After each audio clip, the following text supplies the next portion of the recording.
I didn't expect that a simple lock replacement job in a quiet lakeside town would reshape my understanding of connection, grief, and what it truly means to let someone in both through a front door and into a guarded heart. I thought I'd be in and out in an afternoon, but what began with old deadbolts and rusted hinges turned into something deeper, a slow unraveling of sorrow, safety, and unexpected vulnerability. By the time I left that house, I hadn't just secured a door. I'd helped someone unlock something buried for years, and in doing so, I think I unlatched something in myself too. Before we jump back in, tell us where you're tuning in from. And if this story touches you, make sure you're subscribed, because tomorrow I've saved something extra special for you. It was late April when I took the call. A woman named Eleanor was asking for a full lock replacement front door, back door, even the internal passage locks.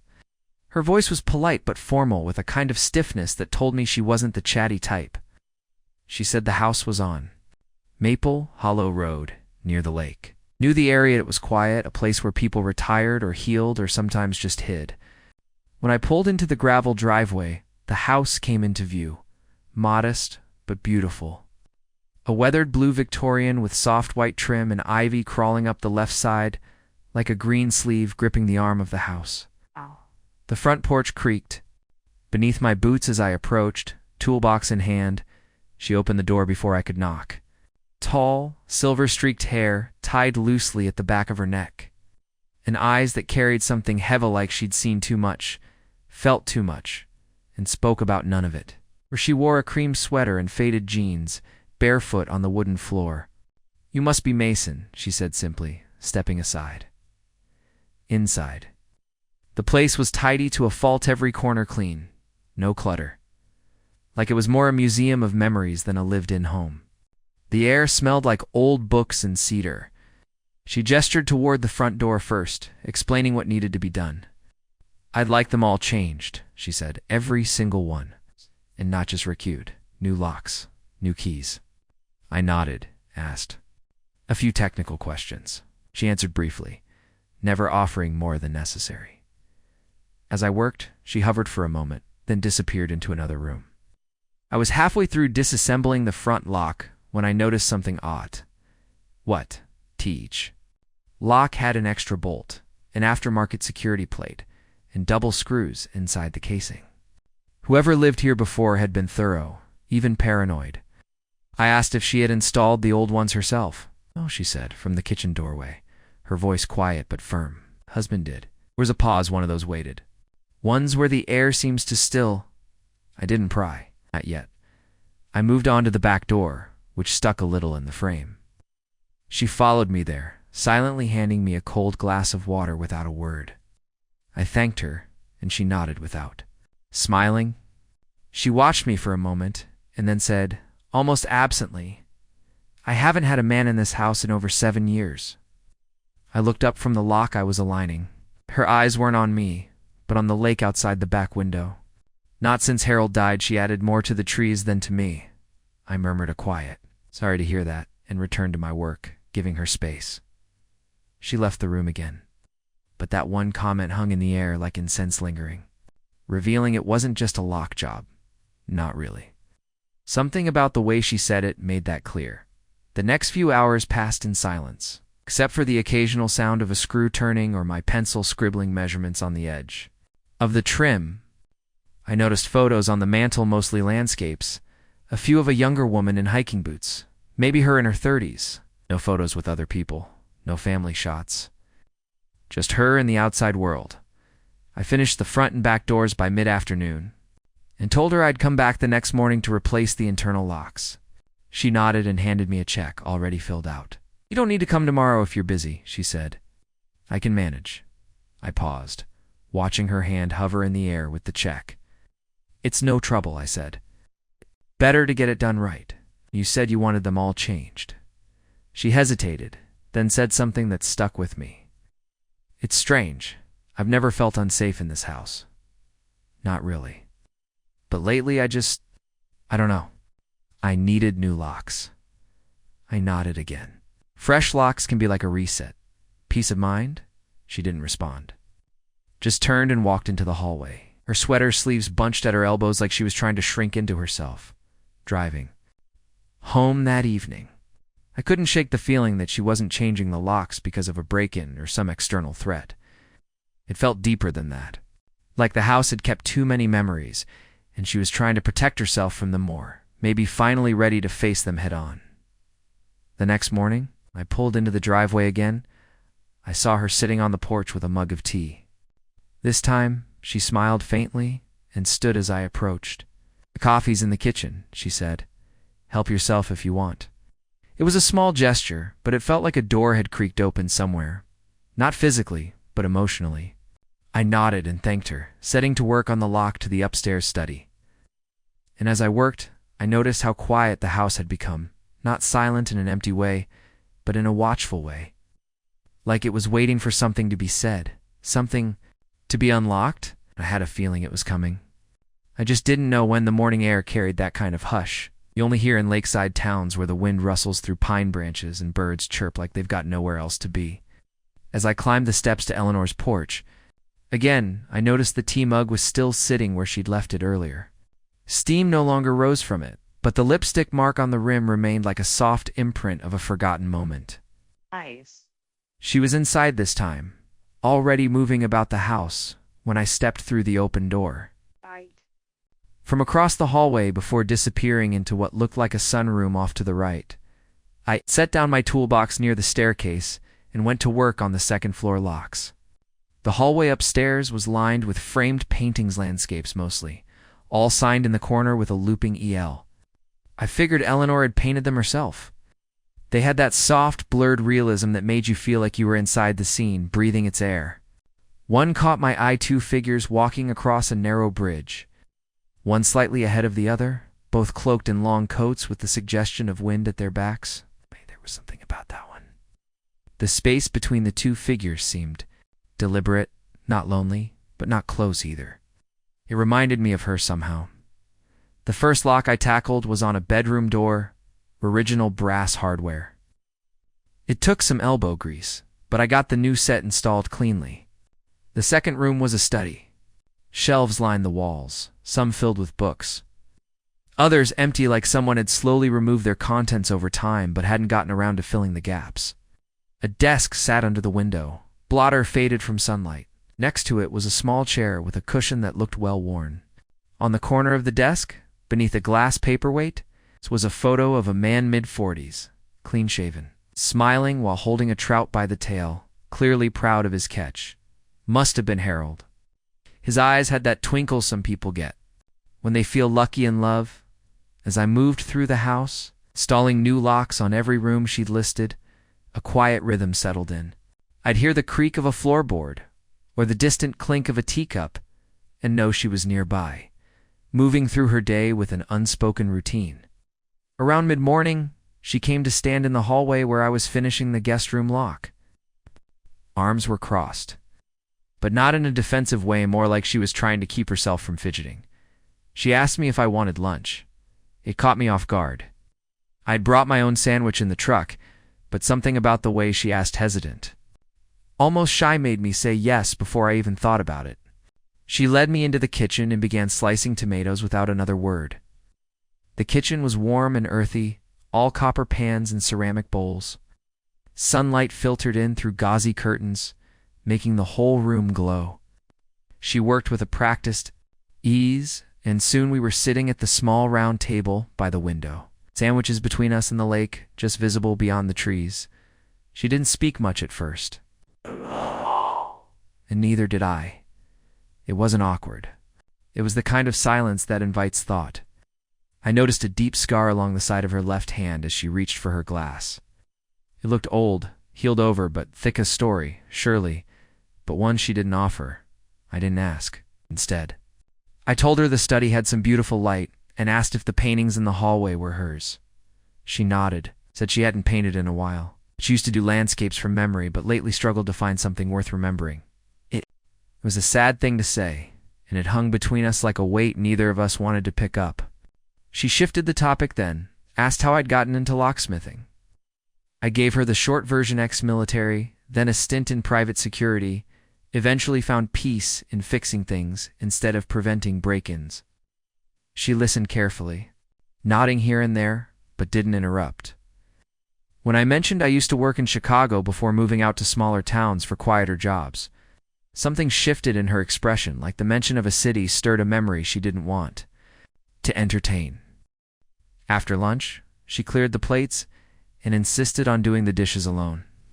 I went back to work, but her silence lingered in the back of my mind. That lunch, it wasn't just a meal. It was an invitation. Crack in the wall she'd built around herself. She didn't smile much, but she also didn't seem as closed off as before. By late afternoon, I only had one room left, the attic. She hesitated when I mentioned it, said she rarely went up there and wasn't sure why she had listed it. But then she sighed and said it was better to have all the doors consistent. So I grabbed the ladder and made my way up. The attic was more than just storage. It was like stepping into someone's memory box. Old trunks, yellowing quilts, boxes of handwritten letters tied in faded ribbon. Dust floated in the air like ash, and the only light came from a single round window at the far end. The lock on the door was simple, barely more than a latch. Replaced it quickly, but I lingered a bit, looking around at the artifacts of another life.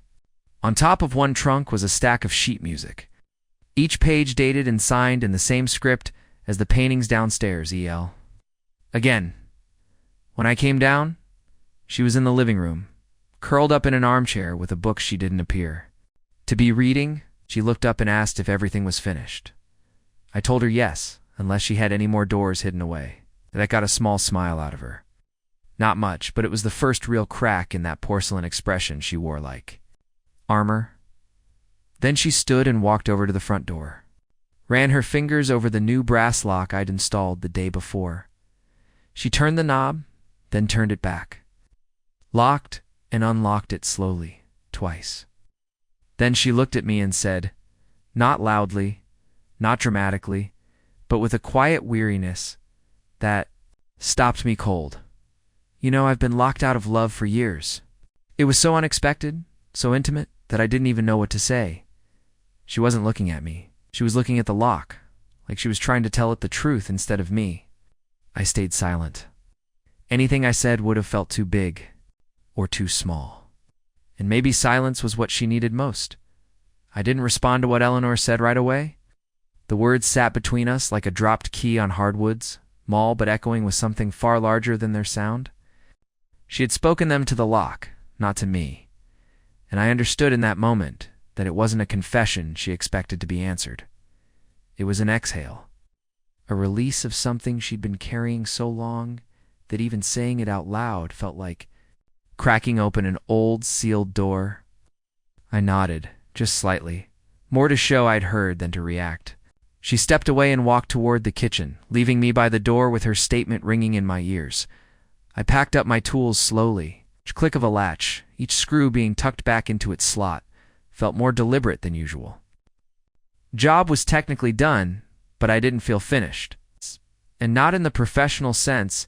Something about her words had tethered me to that house in a way I hadn't expected. I'd been to dozens of homes, met dozens of clients, changed out locks for people dealing with break-ins, divorces, even deaths. But this was different. Eleanor's home wasn't asking for protection from the outside. It was trying to remember how to open itself from within. When I turned to say goodbye, she was back in the kitchen, running a cloth over the countertop as if trying to smooth her thoughts into the grain of the wood. She looked up when I stepped into the room.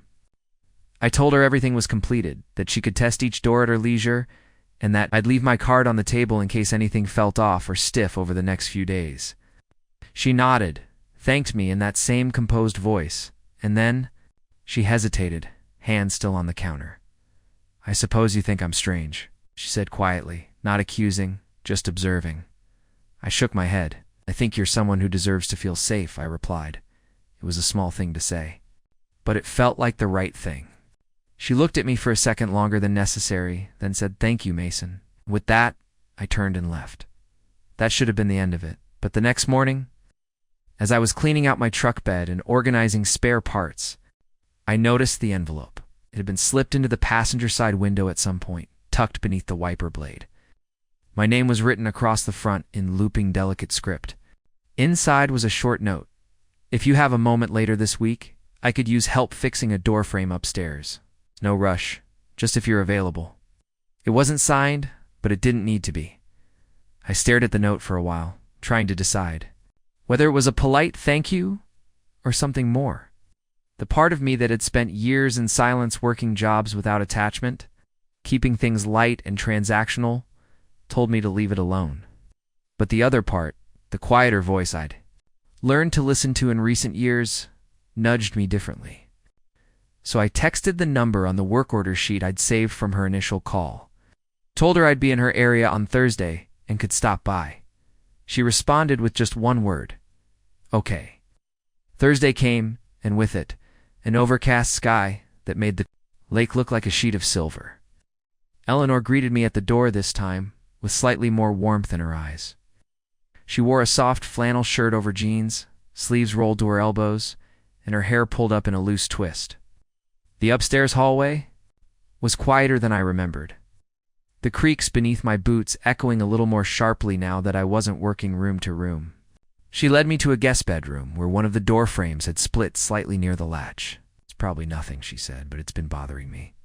I knelt beside the frame, examining the hairline crack and the way the wood had shifted slightly away from the wall. I told her I'd reinforce it, and as I worked, she sat on the edge of the bed behind me. I could feel her watching, not in a curious way, but more like someone trying to memorize the presence of another person in a space that had long forgotten what it felt like. After I finished, I stood and brushed off the dust. She surprised me by asking if I'd like to stay for a late lunch. I made stew, she said, as if offering a bowl of soup was the most courageous act in the world. And maybe for her it was. We sat at the same round kitchen table, this time with 2 lit candles. In the center, flickering gently in the mid-afternoon shadows, the stew was rich and warm, and we ate mostly in silence until she spoke softly. It's almost like continuing a conversation we hadn't started yet. Harold and I built this house when we were still in love, she said. It was our second marriage. For both of us, we promised to do it better this time. And for a while, we did. Her voice wasn't bitter, but wistful. Like someone flipping through an old journal with fondness and ache side by side on the page. But then he got sick, she continued. And I started locking things, not just doors. I locked away time, memories, even the things that made me laugh. I stopped painting. I stopped playing piano. I stopped inviting people over. I didn't speak. There was nothing to say. Not. Yet, she went on, when he passed, I thought I'd reopen, let people in again. But then the pandemic hit. And then years went by. And now here I am, asking a stranger to help me fix door frames I broke when I slammed them shut too hard. She gave a small, self-deprecating laugh and looked down into her bowl. I felt something shift in my chest, not pity. Not attraction, but a resonance. I've seen people put up walls before, physical and emotional, but Eleanor's were different. Hers weren't built out of fear. They were built out of memory, out of a love so big it left her unsure of how to carry it without. Breaking, I stayed a little longer that afternoon. Helped her move a heavy armchair in the living room, tightened a cabinet hinge that had been loose for years. It was unspoken, but we both knew she didn't really need those things fixed. She just needed someone to be there long enough to remind the house and herself that people could come and go without leaving damage. As I gathered my tools to leave, she walked me to the door. This time, she didn't just say thank you. She touched my arm lightly, just a brief moment of contact, and said, "You make the house feel lighter." Preparing and narrating this story took us a lot of time, so if you are enjoying it, subscribe to our channel. It means a lot to us. Now, back to the story. I smiled and told her I'd be around if anything else came up. She nodded, but I could tell she was thinking about saying something more. Instead, she just watched as I walked to the truck, that same soft gaze following me down the gravel path. I didn't know what it meant yet, but I knew I'd be back. And not just for the work. The following week passed quietly. I had other jobs in nearby towns, but Eleanor's place kept drifting back into my thoughts like the soft clang of wind chimes you can't quite place the source of. It wasn't just the job or her story, or even the moment she touched my arm there. Was something in the air at that house? Something about the way time seemed to sit differently inside its walls? I told myself I wouldn't overthink it, that I'd only return if she called me again. I wasn't there to insert myself into anyone's life. But sometimes life doesn't need an invitation. It just leaves the door cracked and waits to see if you'll step in. That Friday morning, I got a text. It's just a simple message. Do you know anyone who does minor carpentry? A window seat needs fixing. Hope you're well. No greeting, no sign-off. Just that. Stared at the message a bit longer than I should. Trying to read between the lines? Was about a window seat, sure. But I had a feeling that wasn't really what she wanted fixed. I replied I'd be in town on Monday and could swing by. She sent back a thumbs-up emoji, which surprised me more than it should have. Monday came with a chilly breeze and low-hanging clouds. When I arrived, Eleanor was already outside tending to her small garden by the porch. She wore gardening gloves and a floppy straw hat that made her look younger, in a way not childish but softened. She looked up, saw me, and instead of waving, just nodded, like she'd been expecting me for hours. I parked and walked over. She motioned toward the house and said the window seat was in the den, then went back to gently trimming the lavender plants lining her walkway. Inside, the den was a small, square room off the back of the house with tall windows facing the lake. The window seat ran the length of the wall, padded by a long cushion that sagged in the middle. One of the support beams underneath had cracked, making it slope at an awkward angle. I pulled off the cushion and crouched down to examine the wood. The damage wasn't extensive, but it would take a few hours to reinforce. I let her know, and she brought me a cup of coffee before disappearing again, this time into the sunroom. As I worked, the hours drifted by quietly. The kind of quiet that doesn't press on you, but instead lets your thoughts stretch out and fill the space. I found myself thinking not just about Eleanor, but about myself. About the years I'd spent alone, not lonely exactly, but untethered. There had been women, of course, short-lived connections, good people I met at the wrong time or in the wrong headspace. But none had lingered like this. None had made me feel like being near them meant standing still in a way that felt safe. Midway through fixing the seat, Eleanor came into the room with 2 glasses of lemonade and sat on the far side of the bench, watching me work in silence. After a while, she said, this used to be his favorite spot. Harold? He'd sit here and drink his tea every morning, said the light here felt honest. I looked up from my drill and saw her gaze fixed on the empty cushion beside her. Painted too, she added. Not well, but with heart. We used to spend mornings here sketching together. Sometimes we didn't even speak for hours, just ... drew what we saw. She took a sip of lemonade, then continued. When he died, I stopped sitting here. Left it broken for months. Maybe part of me didn't want to fix it. I finished drilling the final bracket into place and tested the strength. The seat was firm again, level. I replaced the cushion, smoothed the fabric, and stood. She didn't say thank you, but the way she looked at the seat then back at me said, more than words would have, do you want to sit? Asked, motioning to the window. She hesitated, then nodded, and we both sat down, side by side, our knees not quite touching. The lake shimmered through the glass, and for a moment, neither of us spoke. Then she said something I hadn't expected. I used to think grief had an end point. It's like there was a finish line you eventually crossed, and then you were just fine. She turned to look at me. But it's not like that, is it? It's more like tide water. Some days, you barely notice it lapping at your feet. Other days, it knocks you clean off the shore. I nodded slowly. I think it just changes shape, becomes part of who you are, like a scar. You stop bleeding, but the mark stays. She exhaled sharply, almost a laugh, but not quite. That's a good way of putting it. Then she stood, brushing imaginary dust from her jeans. I'm making butternut squash soup tonight. It's a little sweet, a little spicy. If you're not in a hurry. I wasn't. I stayed for dinner. The kitchen felt different this time, warmer, more lived in. She moved with ease, chopping vegetables, stirring broth, humming under her breath. I offered to help, but she waved me off with a mock sternness that made me smile. As we ate at the same small table, I noticed how comfortable the silence between us had become. It no longer felt like avoidance. It was just the natural rhythm of two people who didn't need to fill every space with noise.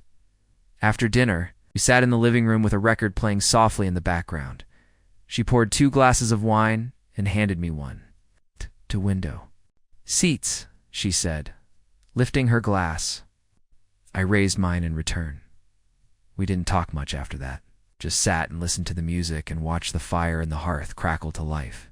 At one point, she leaned back, head resting against the arm of the couch, and looked at me with something unreadable in her eyes. Not longing, not sorrow, but something in between. A quiet asking, a wondering. I didn't reach for her, didn't move closer. Something told me this wasn't a moment that needed touching. It just needed to be felt. Eventually I stood, thanked her for dinner, and said I'd see her soon. She walked me to the door again, but this time, before I stepped outside, she placed her hand lightly on my chest and said, "You're very kind." Mason, most men would have just fixed the lock and left. I didn't know what to say to that, so I didn't say anything. I just smiled, and she let her hand fall away. Driving home, the night air felt clearer than usual, crisp, almost sharp. I rolled the window down and let it in, wondering what was happening here and how fast or slow it should be allowed to unfold. All I knew was for the first time in a long while. I wasn't in a hurry to finish a job and move on. The days that followed passed with a kind of lingering quiet. I went about my usual routine morning jogs, quick coffee from the corner shop, a handful of odd jobs spread across town, but something about the rhythm of my life had shifted, as if a new note had entered the melody. I caught myself glancing at my phone more often than usual, half expecting another message from Eleanor, but none came, and I didn't reach out either. Not out of pride or fear, but out of respect for the space we'd begun to create. Some connections aren't built through constant contact. Some need room to breathe. It wasn't until nearly a week later that I found myself near her neighborhood again. A supply pickup had taken me out that way, and as I drove the winding roads near the lake, her house seemed to call to me, not loudly, but with the familiarity of a place you've been more than once and already feel drawn to. I wasn't even sure I'd stop. I told myself I was just taking the scenic route back to town. But when I turned onto her street and saw her car parked at its usual angle in the gravel driveway, I slowed. And when I noticed the front gate leaning off its hinges, I pulled over. I knocked first, out of courtesy, toolbox still in the bed of my truck. She opened the door wearing an apron dusted with flour. Her hair a little messier than usual, her expression somewhere between surprise and relief. Before she could say anything, I gestured toward the gate. "You know," I said with a soft grin, for a woman who called a locksmith, "your house keeps finding new ways to need fixing."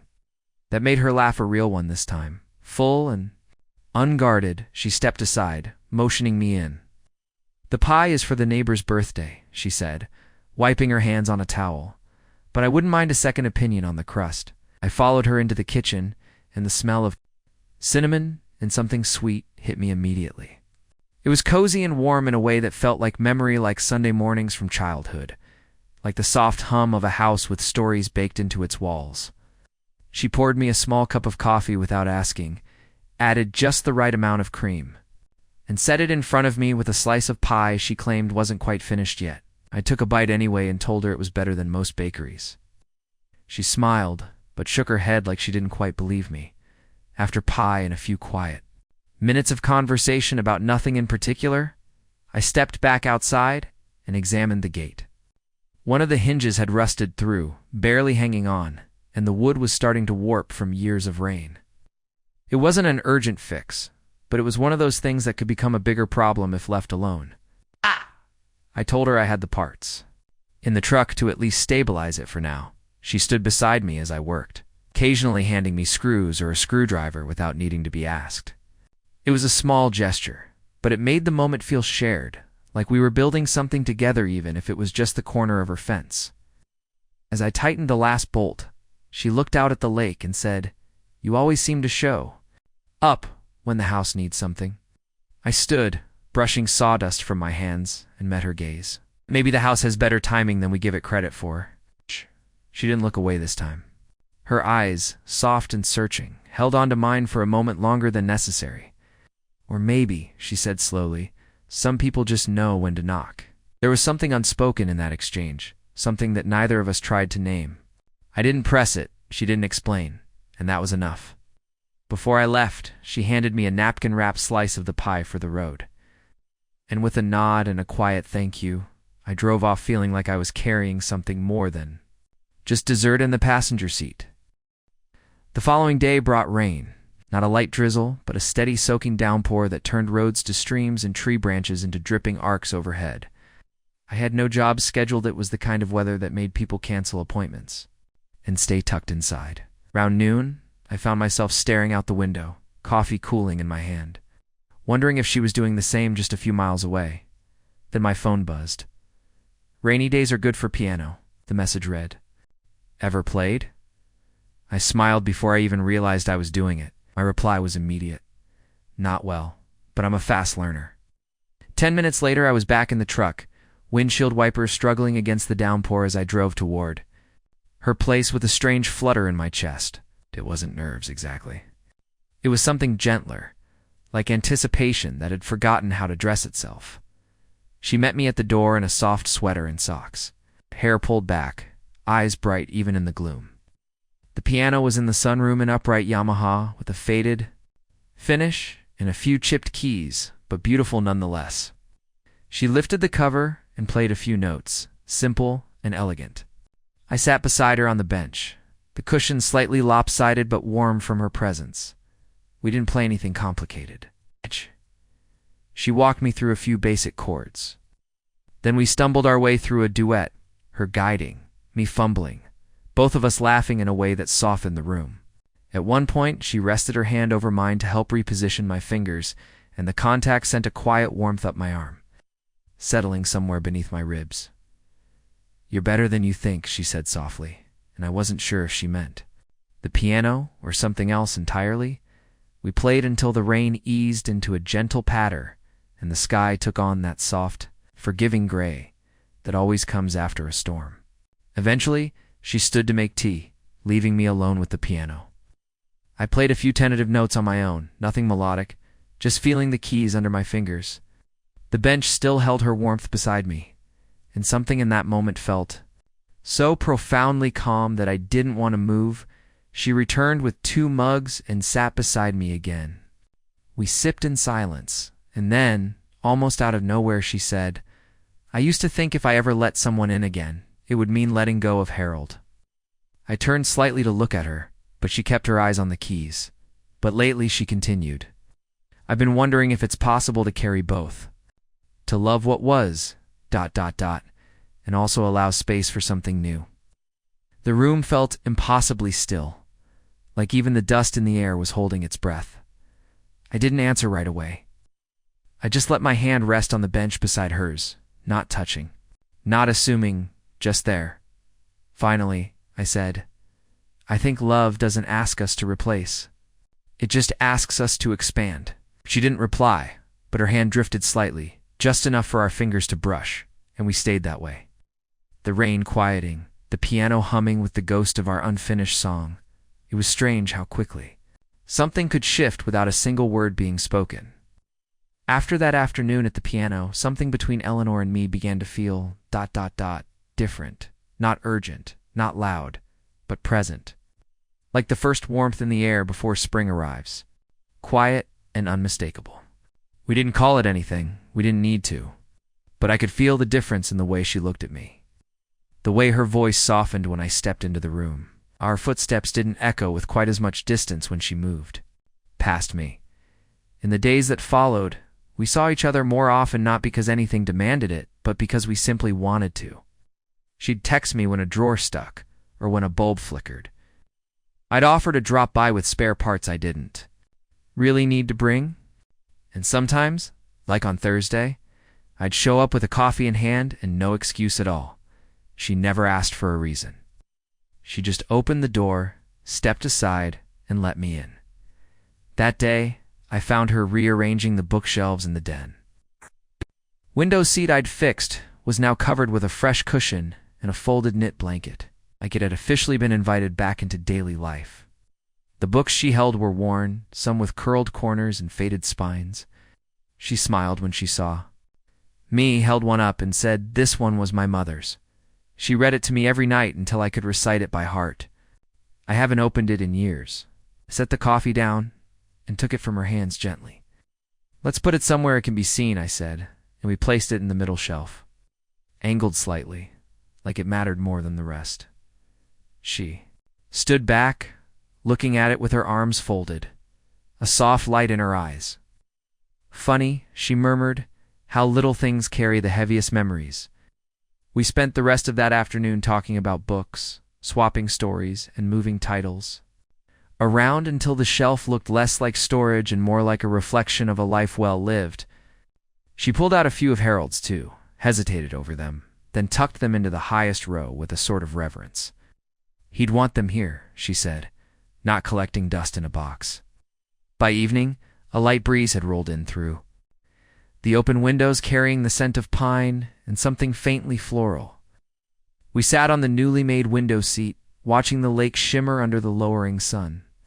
It felt quiet, peaceful, like neither of us had anywhere else to be. I asked her gently about her art. She'd mentioned once that she used to paint, but I hadn't seen anything around the house that suggested she still did. Her eyes drifted toward the hallway. The studio's upstairs, she said. Been closed for years. I didn't push. But she must have seen something in my expression, because after a moment she added, maybe you'll see it someday. I'm not ready yet. I nodded. I understood. We all have rooms in our lives that take time to unlock. She was letting me into the hallway now. That was enough. Later that night, as I was about to leave, she paused at the door and looked up at me. Do you believe, she asked softly, that you can start over at this age? Not just survive, but really start again? I looked at her. This woman who'd once sealed herself behind metaphorical locks now stood in front of me wearing vulnerability like a shawl, tentative but no longer hidden. I think, I said carefully, that starting over isn't about age. It's about readiness. About knowing what you're walking toward matters more than what you're walking away from. She held my gaze for a long second, then nodded. I'm trying, she whispered. I know, I said, and I'm here. She smiled, a small, tired smile that somehow held more gratitude than words ever could. And as I walked back to my truck that night, I realized just how much I meant it. I was here for her, for this, for whatever came next. The following weekend, Eleanor surprised me. She called, not texted, actually called Dan, asked if I'd be willing to accompany her to a local arts fair. It was a yearly thing, she said, something she used to attend with Harold, but hadn't gone to since his passing. I want to try, she said, to be around people again. I don't want to go alone. There was no hesitation in my response. Of course, I said. I'd be honored. Saturday arrived with crisp air and a sky so blue it made the lake look like glass. Eleanor wore a deep green shawl that fluttered gently in the breeze, and a wide-brimmed hat that gave her a timeless kind of elegance. When I pulled up, she stood on the porch with her hands clasped in front of her like she wasn't sure what to do with them. When she saw me, she relaxed visibly and smiled. The fair was nestled in the park near the waterfront, with booths lined up along gravel paths and the scent of roasted nuts and fresh paint wafting through the air. We walked side by side, sometimes close enough that our arms brushed, sometimes with space between us. She pointed out pieces she liked, talked about textures and brushstrokes in a way that made the paintings feel alive. She was in her element here, even if she didn't quite realize it. And watching her re-engage with that part of herself was like witnessing someone find a familiar song they hadn't heard in years. At one booth, she paused longer than usual. The artist was a younger woman, probably in her early 30s, displaying a series of moody lake landscapes. One painting in particular caught Eleanor's attention, a piece of a shoreline at dusk, the colors heavy with emotion. The artist stepped forward and offered a quiet explanation of her process. But Eleanor only nodded slowly, her eyes fixed on the canvas. I used to paint like this, she said, more to herself than anyone else, but softer, less shadow. The artist smiled. Soft can still be strong. Eleanor glanced at her, then at me. Her eyes held something to resolve, perhaps, or maybe just the first flicker of it. I'd like to start again, she said. Soon we walked for a while after that without talking, until we found a bench near the edge of the fairgrounds. The sounds of people faded slightly, the breeze picking up, and we sat there watching the water, the sun beginning its slow descent. She leaned her head gently against my shoulder, and I let mine rest lightly atop hers. For a long moment, nothing moved, as nothing needed to. Then she said, barely above a whisper, "Thank you for seeing me, not just who I was, but who I'm trying to be." I didn't answer. I didn't need to. I just reached over, took her hand in mine, and held it there, steady and sure, until the sky faded into gold. A few days passed before I saw Eleanor again. The space didn't feel like distance, though. It felt intentional, almost sacred. We both understood the weight of the shift that had taken place at the fair and needed a little time to let it settle. I kept busy with work, but every spare moment seemed to drift back to that painting, the way her eyes had lingered on the shoreline, or how she had leaned into me on the bench like it was the most natural thing in the world. I replayed her words, often not just because they touched me, but because they marked a turning point. Thank you for seeing me. It wasn't the kind of thing you said to just anyone. It wasn't the kind of thing you forgot. That Thursday morning I was doing some roof patching on a small rental house when my phone buzzed again. Her name lit up the screen. She'd texted, "Would you be free this weekend? I'm thinking about opening the studio." My pulse quickened, but I answered simply, "Absolutely. Saturday." She replied with a thumbs up and a small paintbrush emoji, which made me smile. Saturday came with clear skies and that early autumn crispness that hinted at shorter days and longer shadows. I arrived just past 10. Her front door was open, and soft classical music spilled out onto the porch. I let myself in and followed the music to the staircase, where I found her waiting, one hand resting on the banister like she needed a moment to prepare herself before heading up. She smiled when she saw me, but there was a tremble at the edges of her mouth. "It's been 10 years, she said, "since I've even looked inside." I didn't say anything. I just held out my hand, and after a moment, she took it. Together, we climbed the stairs. At the top, there was a narrow hallway, with a closed door at the end. She stood in front of it, staring at the brass knob like it held all the memories she'd been avoiding. Then, without a word, she reached into her pocket, pulled out a tiny skeleton key, and slipped it into the lock. The door creaked open slowly. The studio was bathed in filtered sunlight from a long row of windows. Dust motes floated in the beams, like soft glitter, and the smell of old canvas, linseed oil, and time itself filled the air. There were canvases stacked against the walls, some finished, some barely started. A wooden easel stood in the corner, draped in a white cloth. Paintbrushes sat in a rusted jar beside it, their tips hardened with age. It wasn't just a room, it was a time capsule, untouched, since grief had closed the door on it. Eleanor stepped in first, her movements slow and reverent, like she was walking through sacred ground. She crossed to the window, ran her fingers along the windowsill, and then turned to me. "He used to sit right there," she said, pointing to a worn armchair beside a side table. "I'd paint for hours while he read." He said the sound of brush on canvas calmed him. I nodded, my eyes scanning the room, trying to picture the life that had once filled it. "Do you want to paint today?" I asked quietly. She hesitated. "I don't know, maybe I just needed to see it again. To remember that it existed, that I existed." In it, she moved to the easel, slowly pulling off the cloth. Underneath was a half-finished painting and abstract depiction of the lake at sunset. The colors were bold, confident, and emotional. She stared at it like she didn't quite recognize her own work.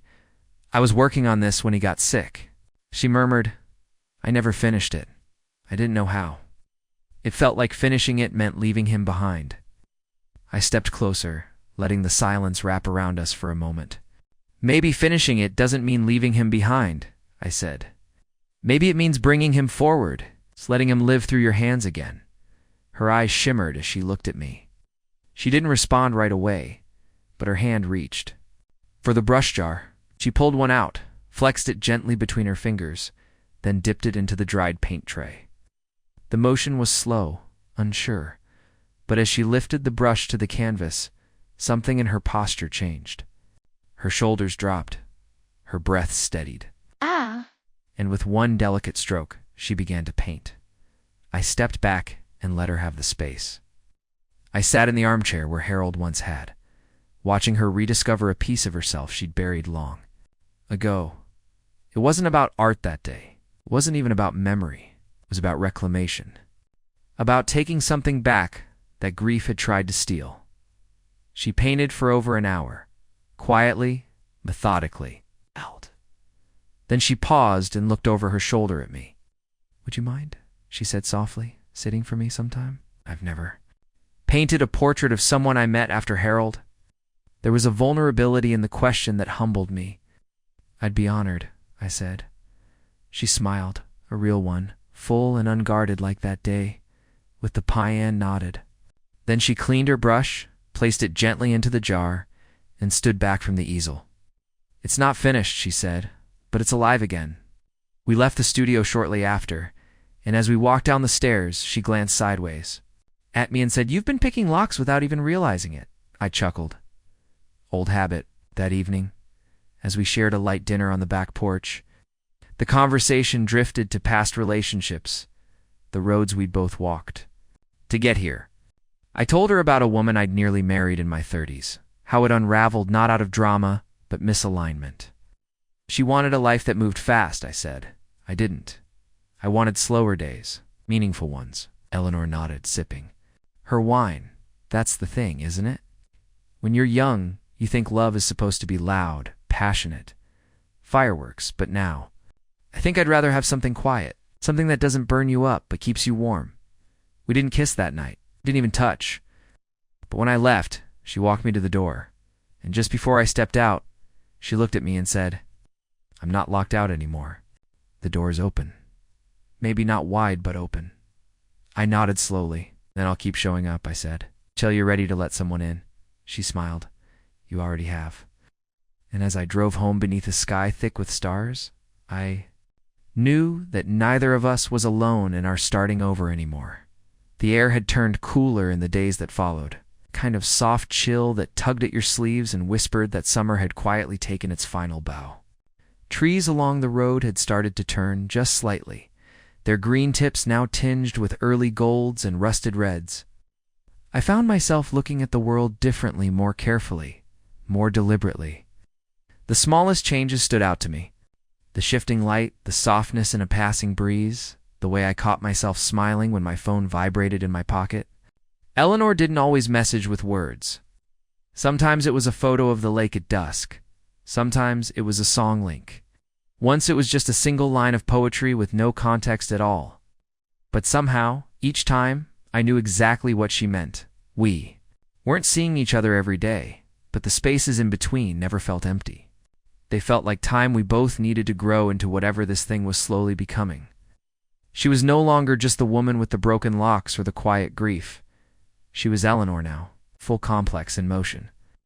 And in turn, I was no longer just the man with the tools. I was the one she called when something in her day felt worth sharing. One morning, just before I was about to head to a job in a neighboring town, I got a call. Her voice was calm, but I could hear something behind it, something uncertain. She asked if I had a few minutes to stop by. She didn't say why, only that she needed someone to see something. I told her I'd be there in 10 when I arrived.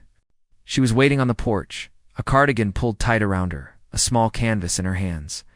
She didn't say anything at first, just handed it to me. I took it gently and looked down. It was a portrait, not finished, not even close. But it was mere-rough outlines, soft shadows, the beginnings of a face emerging from a sea of charcoal, in muted color. I recognized my jaw, my eyes. But more than that, I recognized the feeling she'd painted into it. It wasn't just an image of me. It was how she saw me. "I started it last night," she said quietly. "I didn't mean to. I was sketching, just warming up." But then your face came out of the canvas like it had been waiting there. I don't know what that means, but I looked up at her. Her eyes searched mine, wide and vulnerable. It means you're seeing me, I said. And that I trust you too. She looked down, then laughed softly. It's strange, isn't it? How we can spend years with someone and still feel unknown.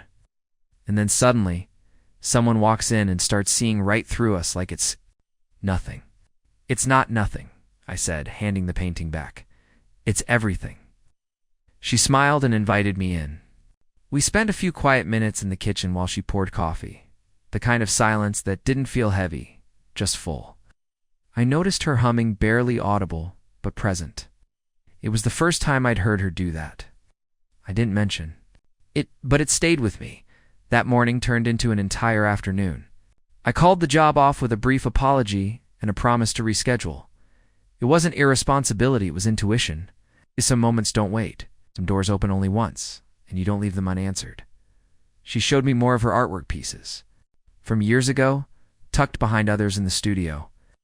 Landscapes, abstracts, even a few portraits of Harold that were soft and aching in their own way. We talked about color palettes and brush techniques.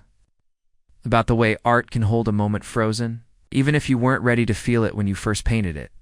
Then the conversation shifted. I was married for 34 years, she said.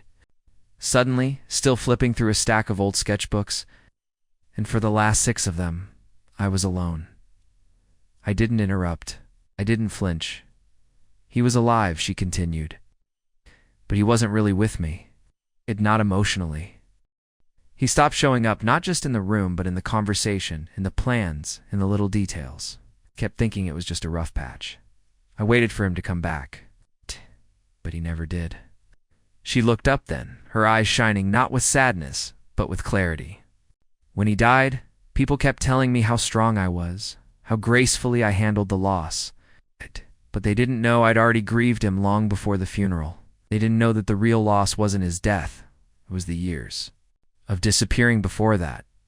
I stepped closer, gently. You were locked out of love long before you realized it, she nodded. That's why I said what I said when you came to fix the locks. It wasn't about Harold. It was about me. It's about the version of myself I stopped letting in, too. I reached out, not grabbing, just offering. And she took my hand this time without hesitation. Then maybe I said, you're not just opening the door for someone else. Maybe you're finally opening it for yourself. She held onto my hand a little tighter, and the room felt smaller, quieter, wrapped in something neither of us could name yet.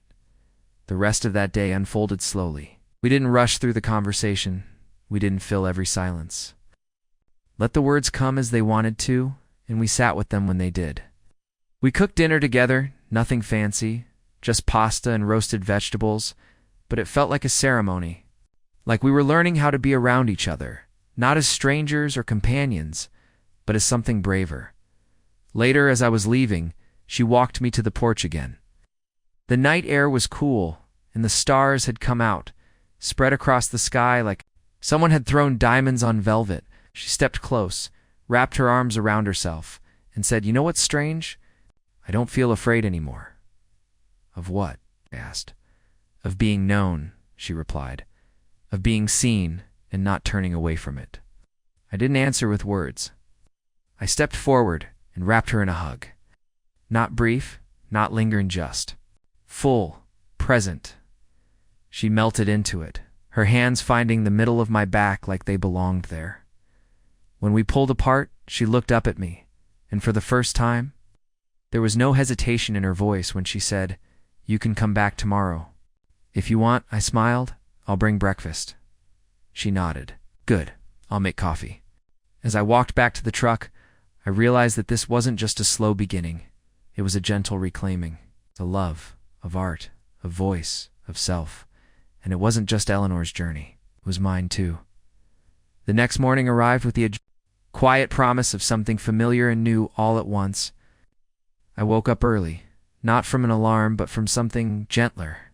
Anticipation, maybe, or peace. The kind that doesn't rush you, but lifts you with its presence. I stopped by a small bakery in town that Eleanor had once mentioned in passing. She had said they made the only croissants that didn't make her miss Paris. I hadn't asked when she'd been to Paris or with whom, but it didn't matter.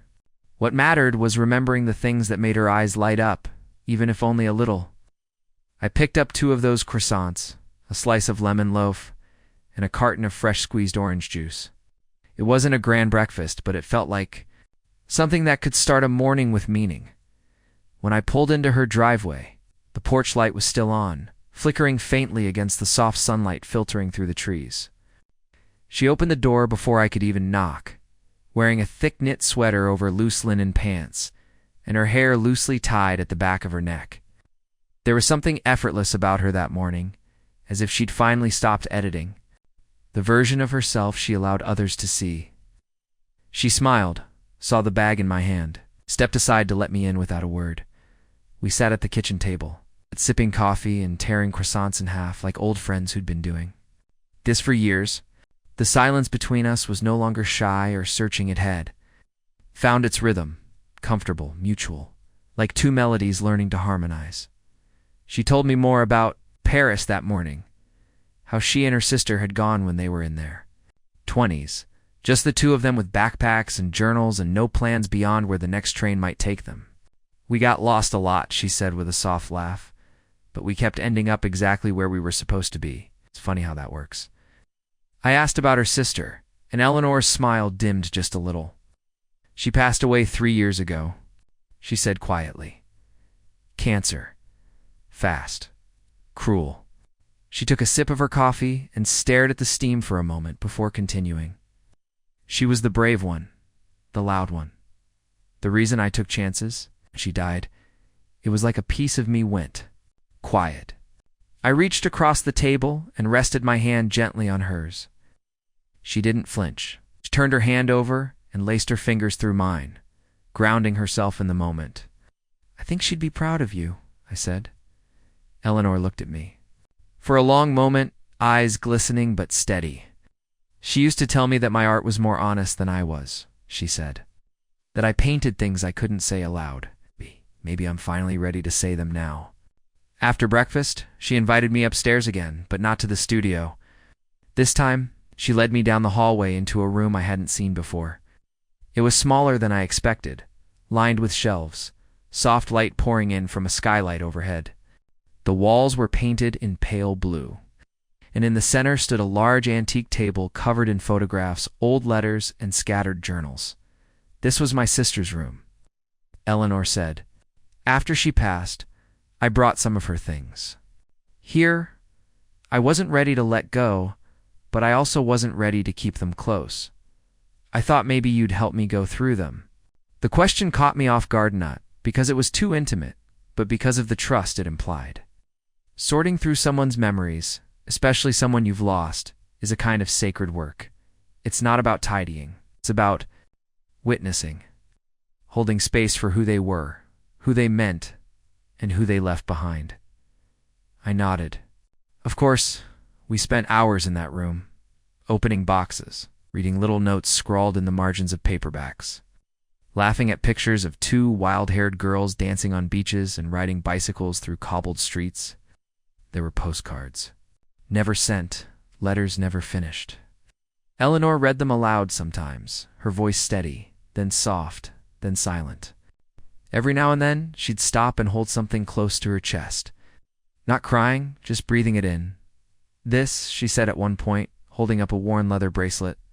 She bought this for me the day I got accepted into art school. I told her I wasn't going to go. I was scared. She told me if I didn't, she'd never forgive me. She smiled, I went. At some point that afternoon, I realized something. This wasn't just about grief. It was about integrating the pieces, letting the past come with her, not weigh her down. She wasn't trying to forget her sister. She was learning how to carry her. When we finally stepped out of that room, blinking against the change in light, Eleanor turned to me with a tired but peaceful look on her face. Thank you, she said, for being here, for not rushing me. I wanted to tell her there was nowhere else I'd rather be. But instead I just nodded, knowing she already understood. We sat out back again that evening. The lake had grown, still mirroring the oranges and purples of the sunset. The trees whispered above us, and for a while, neither of us spoke. She rested her head against my shoulder again, but this time it felt heavier, like she was allowing herself to lean fully. Not just to touch, but to rest. Then, in the quiet that followed a passing breeze, she whispered something that lodged itself. "Deep inside me, you make it feel safe to feel again." I turned toward her slightly, brushing a strand of hair from her face. "And you make it feel right to stay." She didn't speak again after that, and neither did I. We just sat. The last of the daylight folding into the horizon, our shadows merging on the deck, like two stories learning how to share the same ending. That night, as I drove home under the canopy of stars, I knew something had shifted again, not dramatically, not with fanfare, but with the quiet finality of a door clicking open from the inside. Eleanor wasn't just letting me in. She was beginning to step out, not away from her, past, but toward something that could exist alongside it. Something new. Something real. And for the first time in a long time, I let myself believe that maybe, just maybe, I was part of that future. A week passed in a rhythm that felt like something between stillness and quiet anticipation. Eleanor and I didn't see each other every day, but when we did, it was never hurried. It wasn't about plans or labels or even clarity. It was about being present. Sometimes we walked by the lake without speaking. Other times we sat on opposite ends of her studio, each lost in our own silence. But it was never uncomfortable. If anything, it was grounding. There's something rare about finding someone whose presence doesn't demand explanation. One afternoon, I got a message from Eleanor that simply said, "I want to show you something." When I arrived at her house, she met me at the porch with a strange mix of excitement and apprehension in her eyes. She led me upstairs, back into the studio, where the portrait she had started of me now stood fully painted, fully alive. I recognized. My face, yes, but it wasn't vanity that struck me. It was how she had captured me, not as I looked in a mirror, but as I felt when I was around her. Warm, solid, softened even. There was a depth in the eyes that I hadn't known I carried, until I saw it there in paint and light. "I finished it last night," she said almost shyly. "I wasn't sure if I should show you." It felt vulnerable. I stepped closer and studied the portrait in silence, my chest tightening. "It's beautiful," I said, but even that felt too small. "You painted me like someone who belongs." Her eyes flicked up to mine. "Because you do." We didn't touch. We didn't kiss. But something passed between us in that moment that was far more intimate. An agreement, unspoken but deeply understood, that whatever this was between us, it was real, and it deserved to unfold in its own time. Later that day, I offered to help her organize the back shed, space she'd been meaning to clean out for years but hadn't had the emotional bandwidth to face. It was filled with Harold's old tools, rusted fishing gear, boxes of things too sentimental to throw away but too heavy to carry forward. As we pulled things out and sorted them into piles, I noticed how careful she was with each item. Out of grief but out of respect, these were chapters of a life once lived, and she was finally ready to turn the page at one point. We found a small wooden box with a faded clasp. Inside were letters, dozens of them all addressed to her. From Harold, some dated back to their early years of marriage, others from his final months. She sat on the floor, legs crossed beneath her, and read in silence. I gave her space, occupying myself with rearranging shelves. But then softly, she spoke. "He used to write me letters when we were fighting," she said. "Not out of avoidance, he just said he could express things better on paper. I used to think it was romantic, but toward the end, the letters stopped. She handed me one. It was dated 12 years ago and written in a slanted, thoughtful hand. Ellie, I know I've been distant. I don't know how to explain what's happening inside me, but it's not your fault. You've always been the light. I'm just not sure how to stay close to it without burning out." She exhaled slowly. I kept waiting for the version of him that wrote this to come back, but he never did. And I've spent years wondering what I could have done differently. I knelt beside her. Sometimes we lose people before we lose them, and sometimes it's not about what we did or didn't. It's about what they weren't ready to face. She nodded. "I know that now. But knowing doesn't always stop the wondering. We continued sorting the shed as the afternoon light began to shift, golden and drowsy. When we were done, the space looked less like a graveyard and more like a museum, not frozen in time, but curated with intention. She kept a few things: a photo, a pair of cufflinks, a sketch Harold had drawn of their old dog, and donated the rest. That evening, as we sat on the porch again, sipping tea and watching the sun disappear behind the trees, she asked, "What made you choose this life? Working with your hands, going from house to house?" I thought for a moment before answering. "I think I like fixing things," I said. "Not just the literal kind. I like making something feel whole again, it's giving it a second chance." "That's what you've done here?" I raised an eyebrow. "Your locks?" "No," she said, her voice barely above a whisper. "Me." It was the first time she'd said it aloud. The first time she'd drawn a line between the beginning of our story and her own healing. And even though I hadn't set out to be anyone's turning point, I knew then that sometimes just showing up with consistency and care can be the very thing that lets someone find their way back to themselves. As night settled in, she turned toward me, her eyes searching. "I'm scared," she said, "of moving forward, of letting go, of loving again." I reached for her hand. "It's okay to be scared. It means you're doing something brave." We didn't define anything that night. We didn't rush to give this whatever it was a name.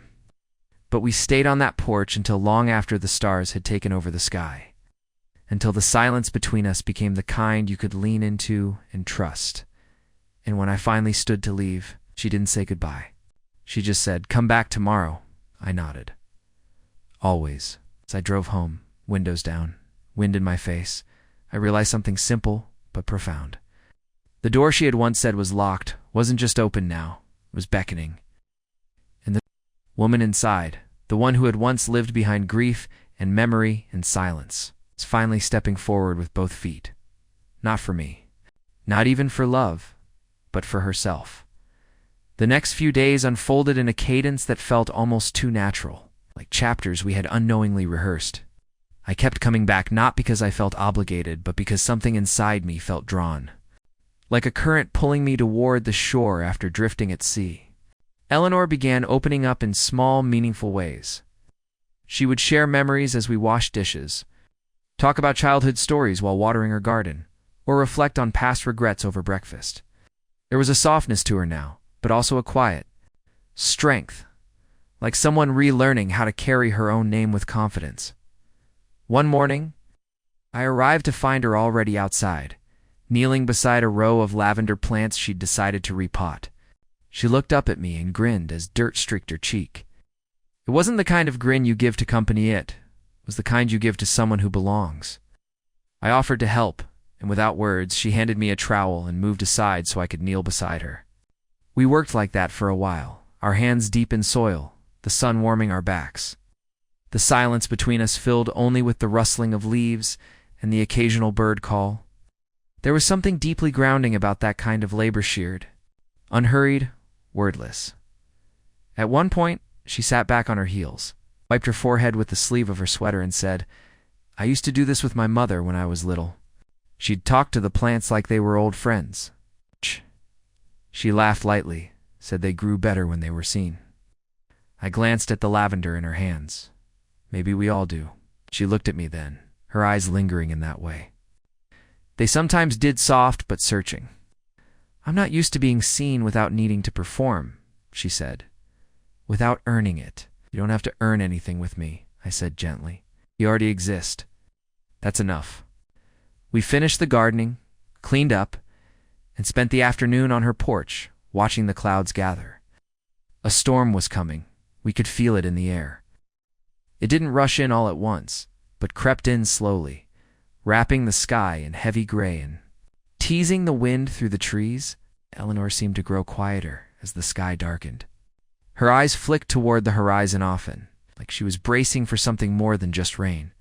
Finally, after a particularly long silence, she said, "I need to tell you something." What?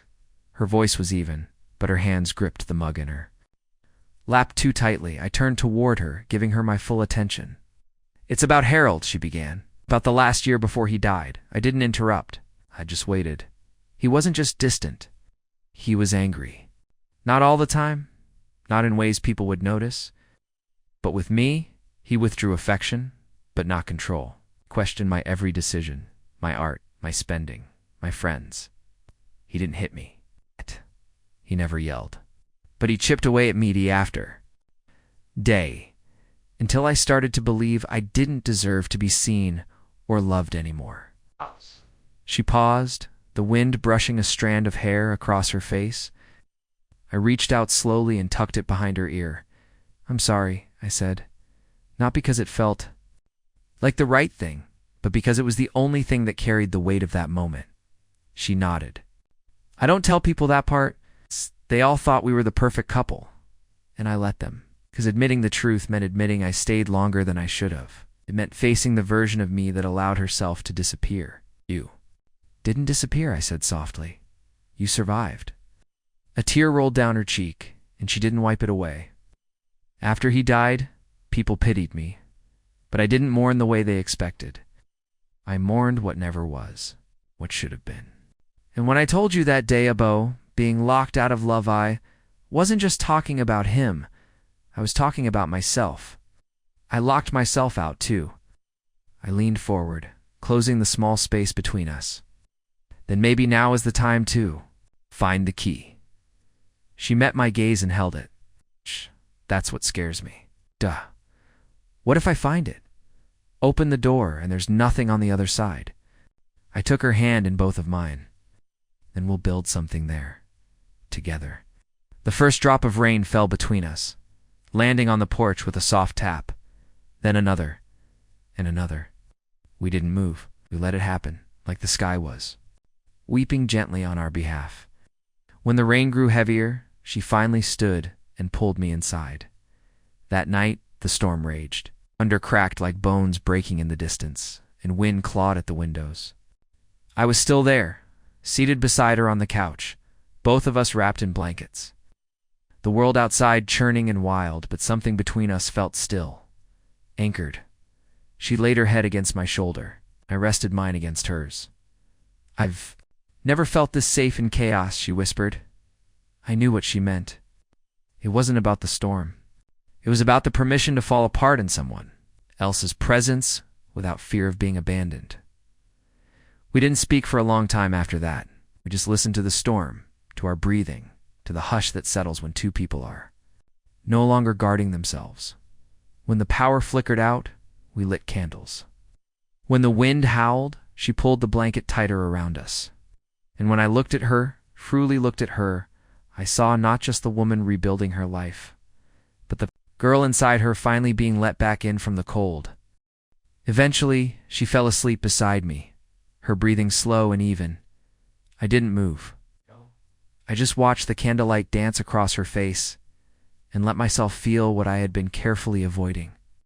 I was falling in love with a woman who was learning how to love herself again. And it was the most beautiful, fragile thing I'd ever witnessed. I stayed like that for hours, holding the quiet, holding her, holding the space for something new to bloom, not from rush or desperation, but from patience and trust. And as the storm slowly drifted into silence, I knew the real story wasn't about the locks I had come to install. It was about the ones we were both learning to open from the inside out, the morning after the storm. The air was soaked with the scent of damp earth and wet leaves, and the world outside Eleanor's house felt like it had exhaled overnight. Branches were scattered across the lawn, and the lake, though still glistening, looked muddied from the runoff. Inside, everything was hushed.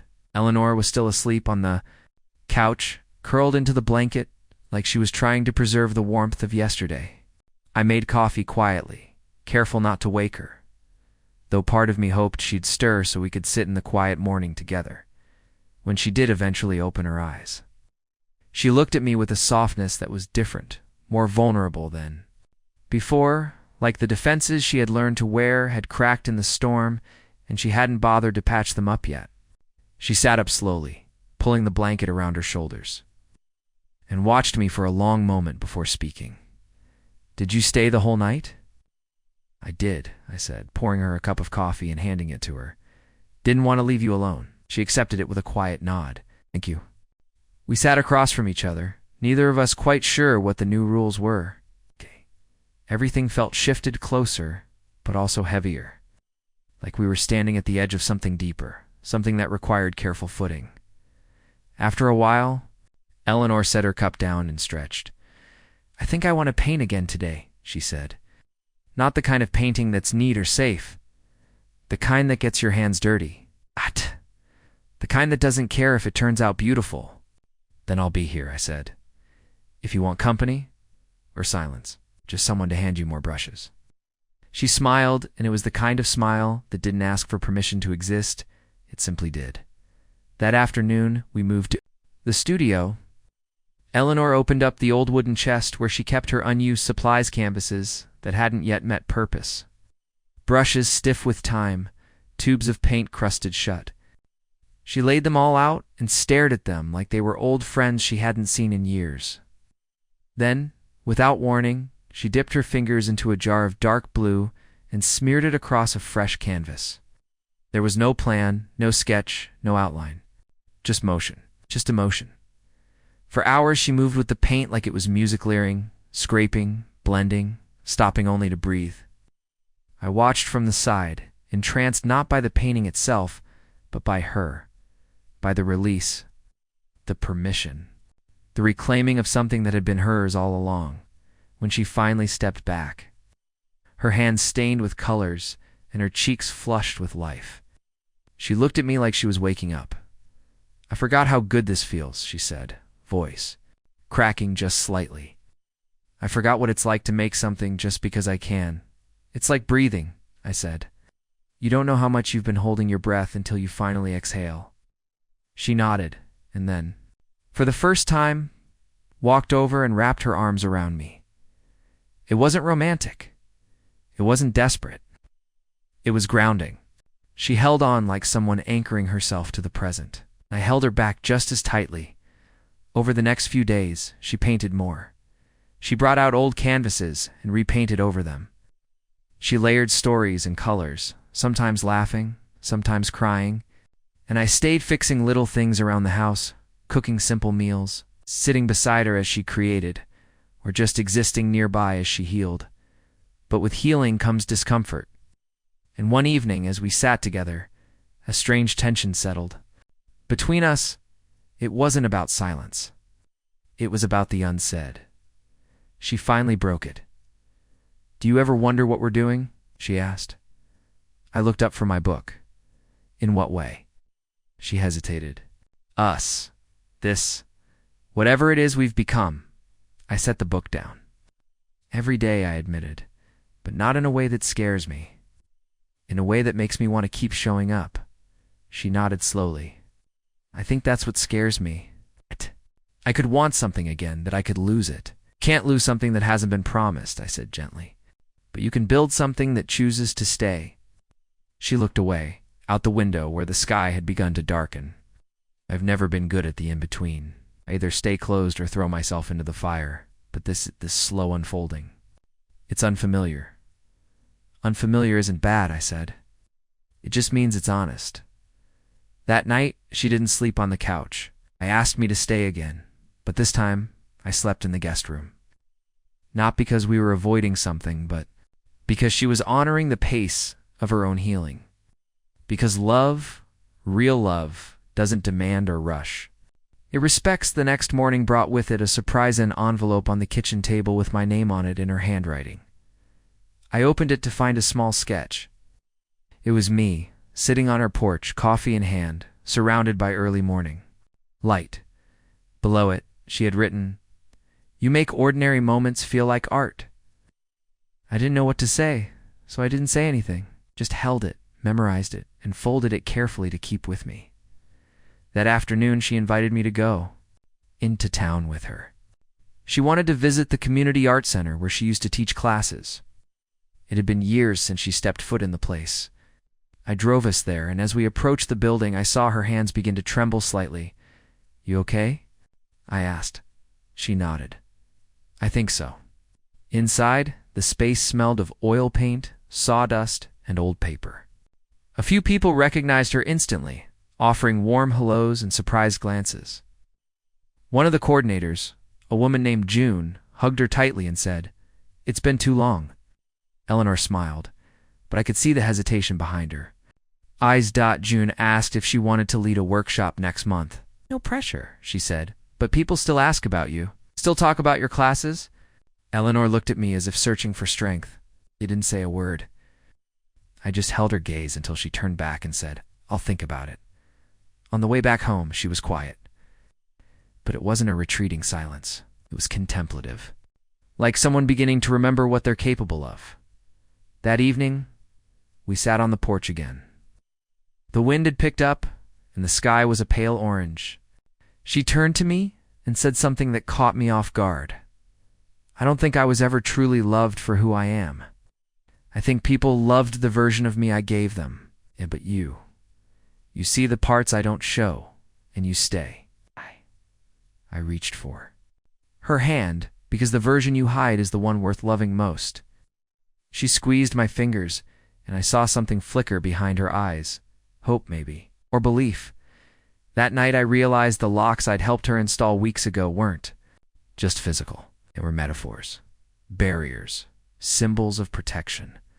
But now, one by one, they were unlocking. And the woman who had once whispered that she'd been locked out of love for years was slowly, cautiously stepping through that open door, not into certainty, but into possibility. The piece we'd been moving in started to shift the moment an envelope appeared in Eleanor's mailbox, tucked among junk flyers and monthly bills. She stood at the porch, sorting through them like usual, until her hand paused mid-motion and her body froze just slightly. I noticed the way her thumb lingered on the paper, the way her jaw tightened. Without saying a word, she slipped it under her arm and finished the rest of her sorting. I didn't press her, not then.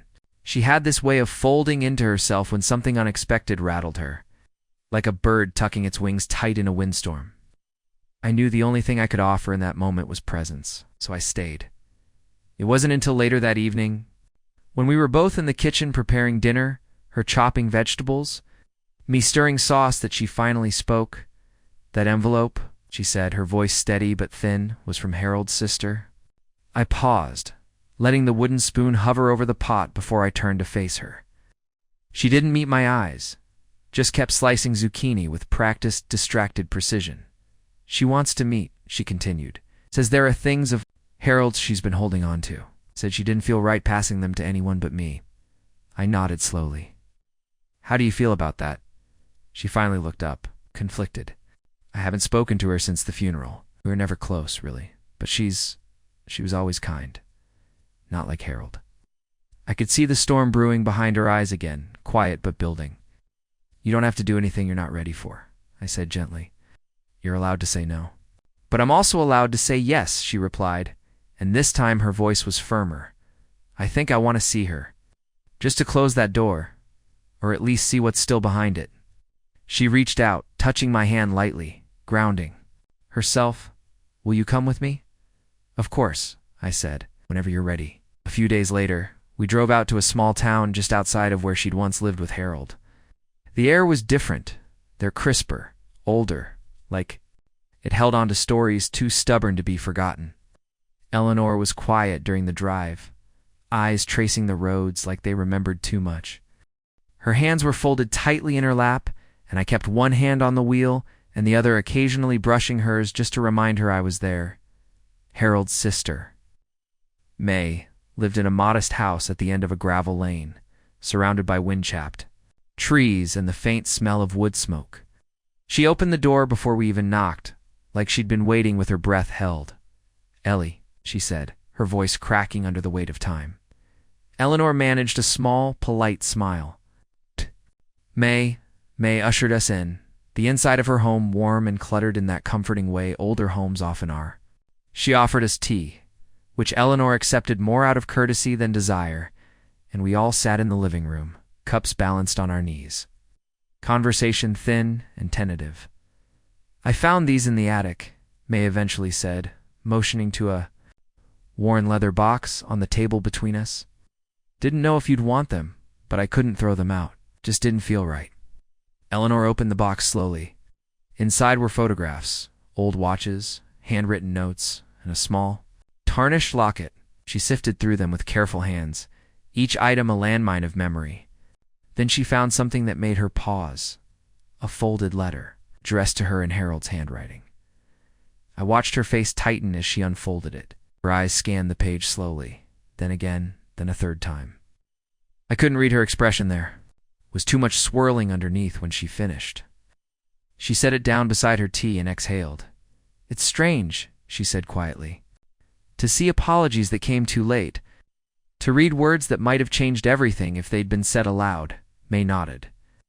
"He was a difficult man," she said softly. "We all knew it. But he loved you in the only way he knew how." Eleanor didn't respond to that, and I didn't blame her. Love, when misused, becomes something else entirely.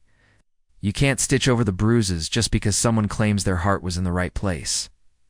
Before we left, May hugged her tight, and Raylan whispered something I couldn't hear. When we stepped back out into the cold afternoon air, Eleanor seemed taller, not because a burden had been lifted, but because she'd chosen to carry it differently. On the drive back, she was quiet again, but not closed off. She held that letter in her lap the entire way, occasionally glancing down at it. It's like it was a question she hadn't yet decided how to answer.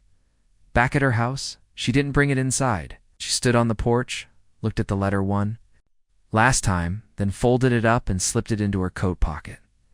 "Not everything needs to stay out in the open," she said. "Some things, they can be carried, not displayed."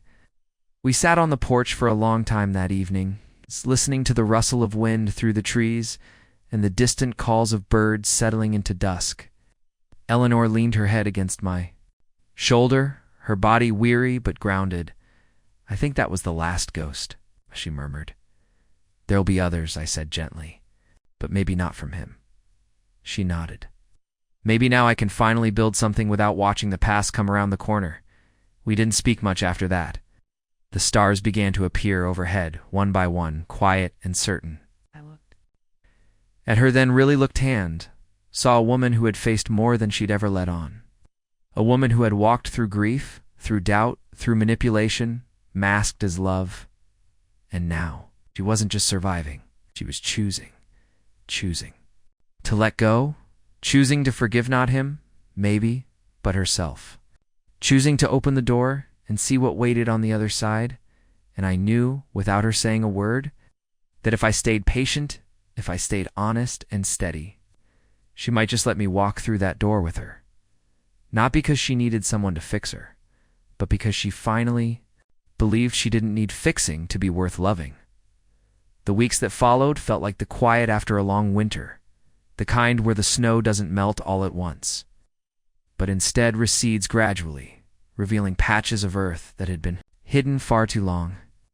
Eleanor moved through her days differently now, not with bold declarations or visible transformation, but with subtle shifts that hinted at something deeper. A woman relearning how to live without the weight of the past. Pressing into every choice, I noticed it in the way she laughed less guarded, more spontaneous. In the way she dressed soft fabrics, earthy tones, no longer carefully curated for invisibility or control. I noticed it in how she touched the world around her with deliberate ease, like she was reminding herself that she belonged in it. I found myself leaning into this rhythm more than I expected. I was still doing jobs around town, still showing up with my toolbox and my work boots, but each time I packed them back into the truck. I felt a pull toward her porch, toward the lake, toward the space we had somehow created between us that felt like home even if we never called it that out loud. We didn't speak about the letter from Harold again. She didn't need to. I could see in the way she painted now bold strokes, no hesitation that she had made peace with the words. She would never hear from him directly.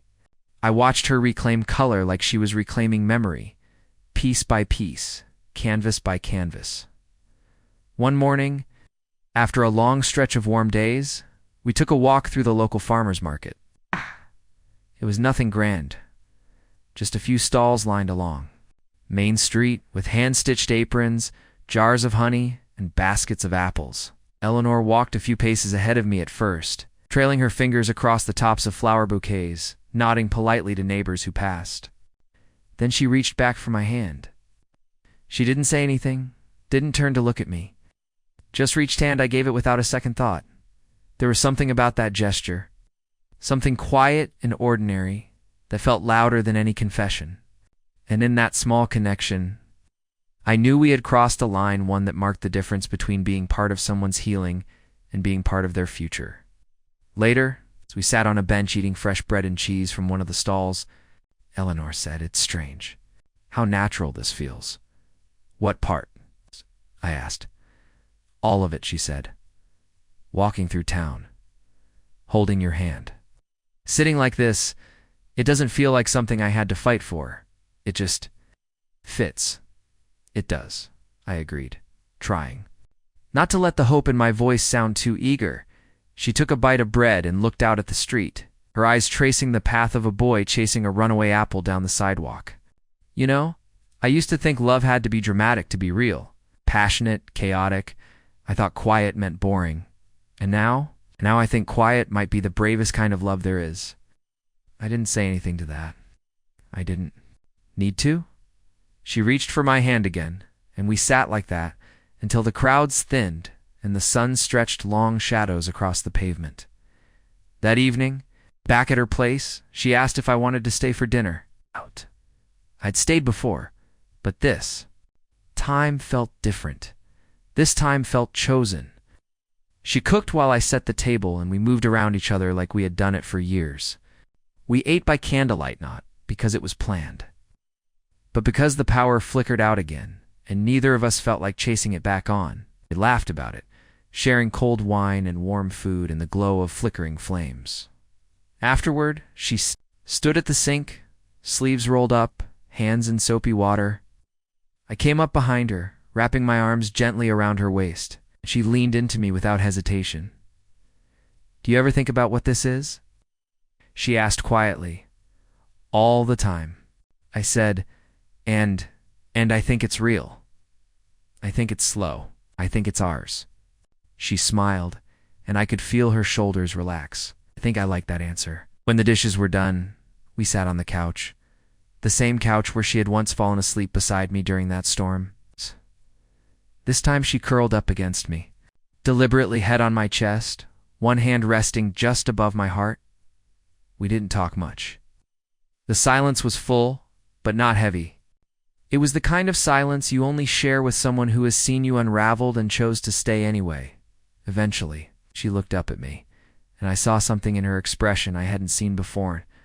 Not just softness, not just safety, but certainty.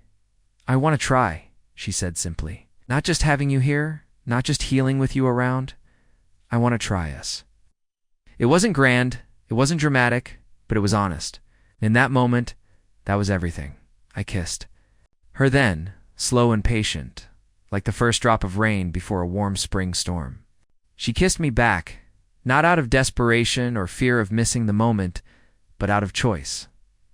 Later, as we lay there in the quiet aftermath of that small, monumental shift, she said, "You know, when you first came to fix those locks, I thought you were just another temporary thing, a service, a job. But you kept showing up." "I wasn't just fixing the door," I said. "I was waiting for you to open it." She laughed softly and pressed her forehead against mine. "You're a cheeseball, maybe," I said. "But I mean it." She didn't argue. She pulled the blanket over us and whispered, "Stay." And I did. Because sometimes love isn't loud or immediate. Sometimes it creeps in slowly through broken fences, locked doors, and late-night conversations. Sometimes it's built not on grand gestures, but on the quiet courage to be seen. The days that followed weren't swept up in some cinematic romance montage, and maybe that's what made them matter more. There were no fireworks or declarations of love shouted in the rain, just the gentle unfolding of two lives slowly learning how to coexist without stepping on old wounds. We didn't rush into anything, didn't define ourselves with labels or deadlines. Instead, we simply kept showing up, morning coffee shared on the porch, evenings watching the light fade over the lake, days filled with the comforting hum of living. Eleanor had started painting again, not just in bursts of emotion, but with intent. She began planning a series of abstract representations of what she called unseen beginnings. She said it felt like a strange kind of resurrection, putting images to feelings she had once locked away. Some days I would sit nearby and watch her work in silence, listening to the scratch of her brush against canvas. Other times I'd bring my own work out to the patio. Tinkering with a broken lamp or a squeaky chair someone from town had dropped off for me to fix. We didn't need to fill every moment with words. We'd found a rhythm, and silence between us no longer felt like distance. It felt like understanding. One morning I found her outside pruning the small garden by her side porch. Oversized sweater, and had her hair pulled back in a loose bun, strands catching in the breeze. She glanced up at me with dirt-streaked hands and said, "I'm thinking of replanting the bed. Be put in some sunflowers this time. It's something. That grows tall and loud." "Loud flowers," I said, smiling. "I like the sound of that." "I think I'm finally ready for loud," she replied. "Not chaotic loud, just unapologetic." That same day, she got a call from the community center, the one where we'd visited weeks before. They asked if she'd consider doing a solo exhibit, not a workshop, not a class, just a showcase of her new work. Her first instinct, she admitted later, was to decline. Too soon, she told herself. It's too exposed. But as she sat at the kitchen table, tea cooling beside her, she turned to me and asked, "What if I said yes?" I didn't try to convince her. I didn't lay out the reasons she should be brave. Just said, "If you say yes, I'll be there. In the front row? If you say no, I'll still be here with you on this porch." She said yes. The weeks leading up to the exhibit were filled with quiet urgency. Her studio turned into a storm of canvases, paint tubes, and reference sketches. Sometimes she worked late into the night, emerging with paint in her hair and stories on her lips. She spoke to me more during those nights than she had in all the weeks prior, not always about art, sometimes about memories, about her father who never quite understood her, about a college roommate who once told her she'd never make it. As an artist, unless she suffered enough, about Harold and the way he would inspect her paintings like they were homework he hadn't asked for. One night, as I was brushing sawdust off my jeans from repairing an old bench for a neighbor, she stepped into the hallway holding a finished canvas. It was tall, narrow, and streaked with vertical strokes of rich reds, bruised purples, and golden yellows. She titled it Unlocked. "It's not subtle," she said, setting it against the wall. But neither was the moment I realized I wanted to live differently. I didn't need to ask what moment she meant. The exhibit came faster than either of us expected. The gallery space was humble, nestled at the back of the community center. But the staff transformed it into something warm and glowing. Fairy lights hung from the ceiling.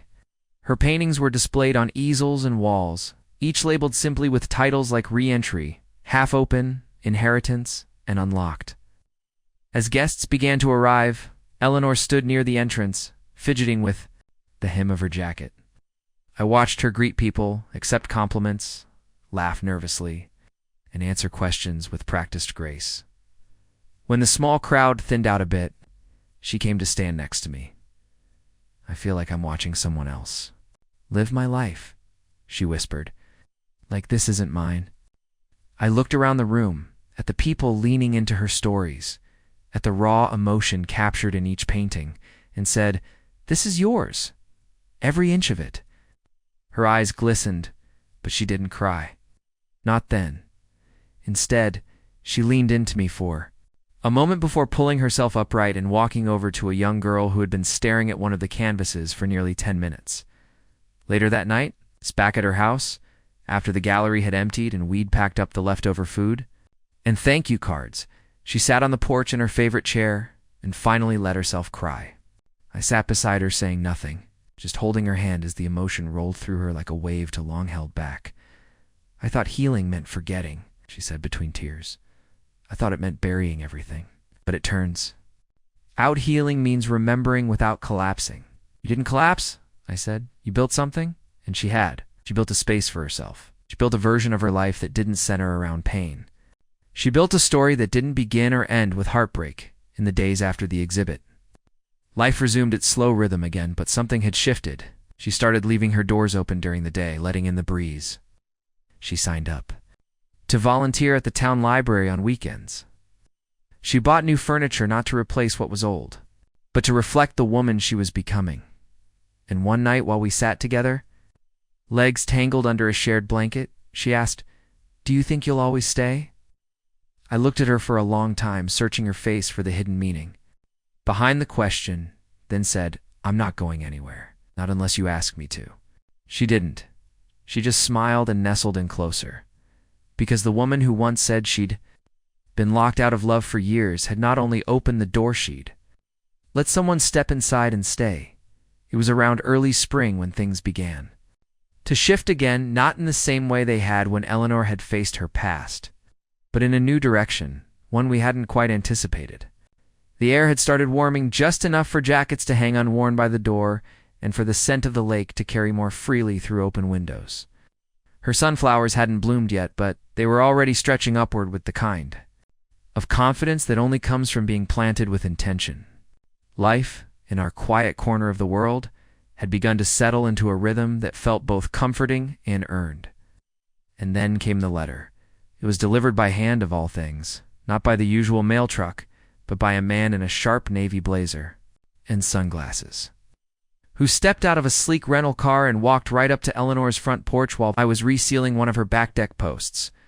I watched from a distance, wiping my hands on a rag, as the man introduced himself with a brisk nod and extended a thin envelope with her name elegantly typed on the front.